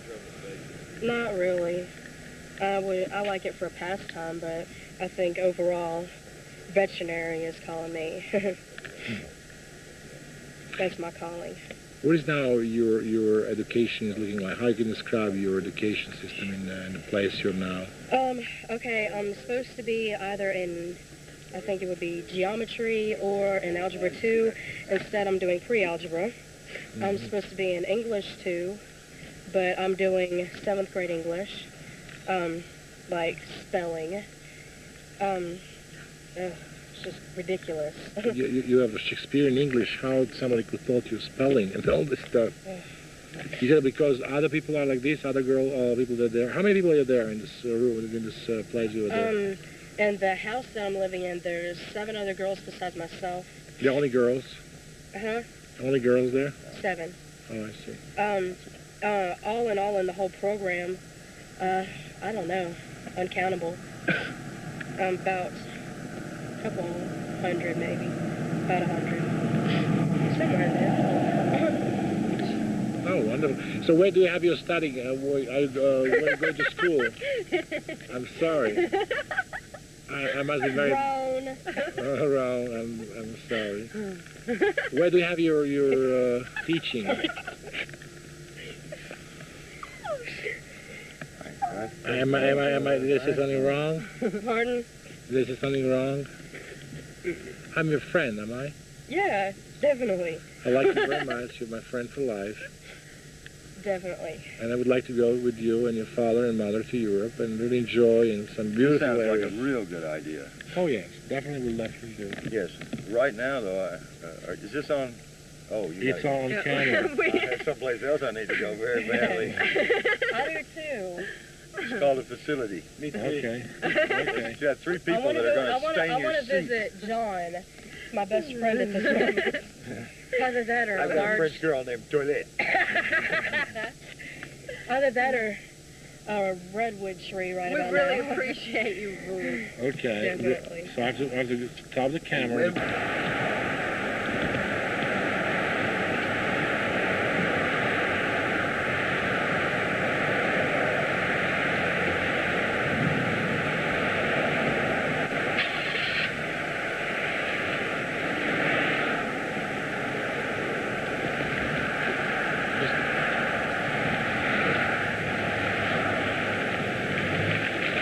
Mark, you have very, very particular plates there. Yes. What it means is it's your program. Yeah, it's has something to do with the book, as you well know. I see. Okay, I stay with Mark and Kathy and Kelly. I met Kelly today for the first time, and I really appreciate my 2 days trip to Mark's and Kathy's home. Now I met a Kathy, and she had enormous, if I would not know her condition, she's a very bright girl. I mean, you know, her vocabulary and her everything is absolutely superb, and her, I would say that her IQ is above average, at least 50%. I could see, even she's 16. What is her condition now, and how you describe that from your scientific point of view? Kelly's condition has been diagnosed by a number of physicians, and I too have tested her, but she's been tested in a number of institutions professionally by psychiatrists and psychologists, and she suffers from what is known as dissociative identity disorder, or DID. It used to be known as multiple personality disorder. Now it is known as dissociative identity disorder. This disorder is created as a result of severe repeated trauma, and particularly before age 5. Kelly's trauma base was, of course, sexual trauma, psychological trauma, and physical trauma, and tortures continually all through her childhood, as suffering from dissociative identity disorder. Part of the symptoms of this disorder are her inability to remember from moment to moment. And in order for her to appear normal, she mirrors anyone that she is in contact with. So they feel very comfortable with her. So I said to her, for example, I like Discovery Channel. Yes. Is that right? And then she said, yes, it's the only thing I'm watching. Yes, exactly. You see, there was some particular moment in time. Now I'm recalling that. Exactly. Is it called mirror? It's called mirroring. I see. She will mirror your actions, the way you hold your hands, the way you talk. Eventually, she'll even begin to pick up your accent. The disorder itself is most unfortunate, most uncomfortable to the person that suffers from it. But the worst part is it develops into suicidal and homicidal behavior. They become, these people that suffer from DID, in many instances, but not all, become very agitated very easily for things that we don't even know that could agitate them. a word or a place or a suggestion or a thing can set them off, and they become extremely violent, either towards themselves or towards others. Kelly's situation is not without this horrific, terrible symptom. She suffered it many, many times, and that's the reason that she has been maintained in a mental institution for most of her life. She has spent from age 8, she is now 16, she has lived in a mental institution or in an institutionalized setting. So what was her life before? She was in NASA Institute? The National Aeronautics and Space Administration, I hold directly responsible for her condition, because it was they that was developing the programs under some Nazi scientists that were brought to this country under Project Paperclip for the purposes of researching and developing multi-generational incest abused children. Yes. The actual purposes that NASA had for this child, I have no idea.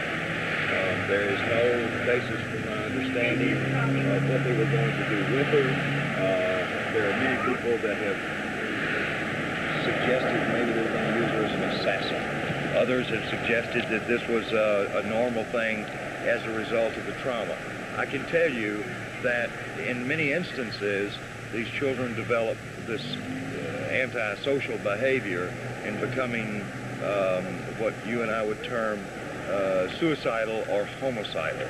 In other words, they either want to inflict harm upon themselves or harm upon others for no apparent reason. This type of psychotic condition will not just go away with age. The child must be deprogrammed.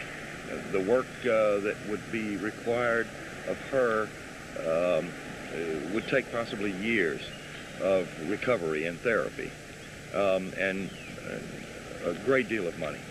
That's the reason that we've gone public with our book. That's the reason that we are in the process of making a documentary film as well as a motion picture, is to recover enough money to help this child through her recovery period.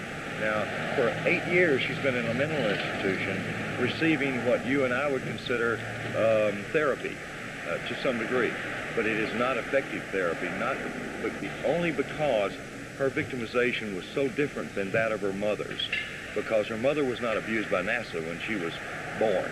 Her mother wasn't abused except by her father and her father's associates. Her mother was abused sexually, of course, psychologically and physically, but she was not subjected to the high-tech tortures that Kelly was from the time that she was born all the way up until I rescued she and her mother when she was age 8. What is your opinion now? You don't need to answer this question because it's very touchy questions. The United States has one of the biggest terrorist acts in history. Everything was absolutely fascinating, or a negative way, like I did. I was here with Oklahoma case. There's a lot of opinions. I spoke with Ted Garrison, who is one of the FBI star, a person who really had the best career in FBI, who quoted there was 2 explosions that Timothy McVeigh was. Do you believe that Timothy McVeigh was under mind control? I have no hard evidence to support my own theories. I've talked to Ted Gunderson on many occasions, and I've spoken with many other really qualified experts who have evaluated what sparse evidences there are available. And Book, I can tell you that based on what I have heard, I am left to only believe that Mr. McVeigh is a victim of mind control. But Mr. McVeigh, of course, admitted on camera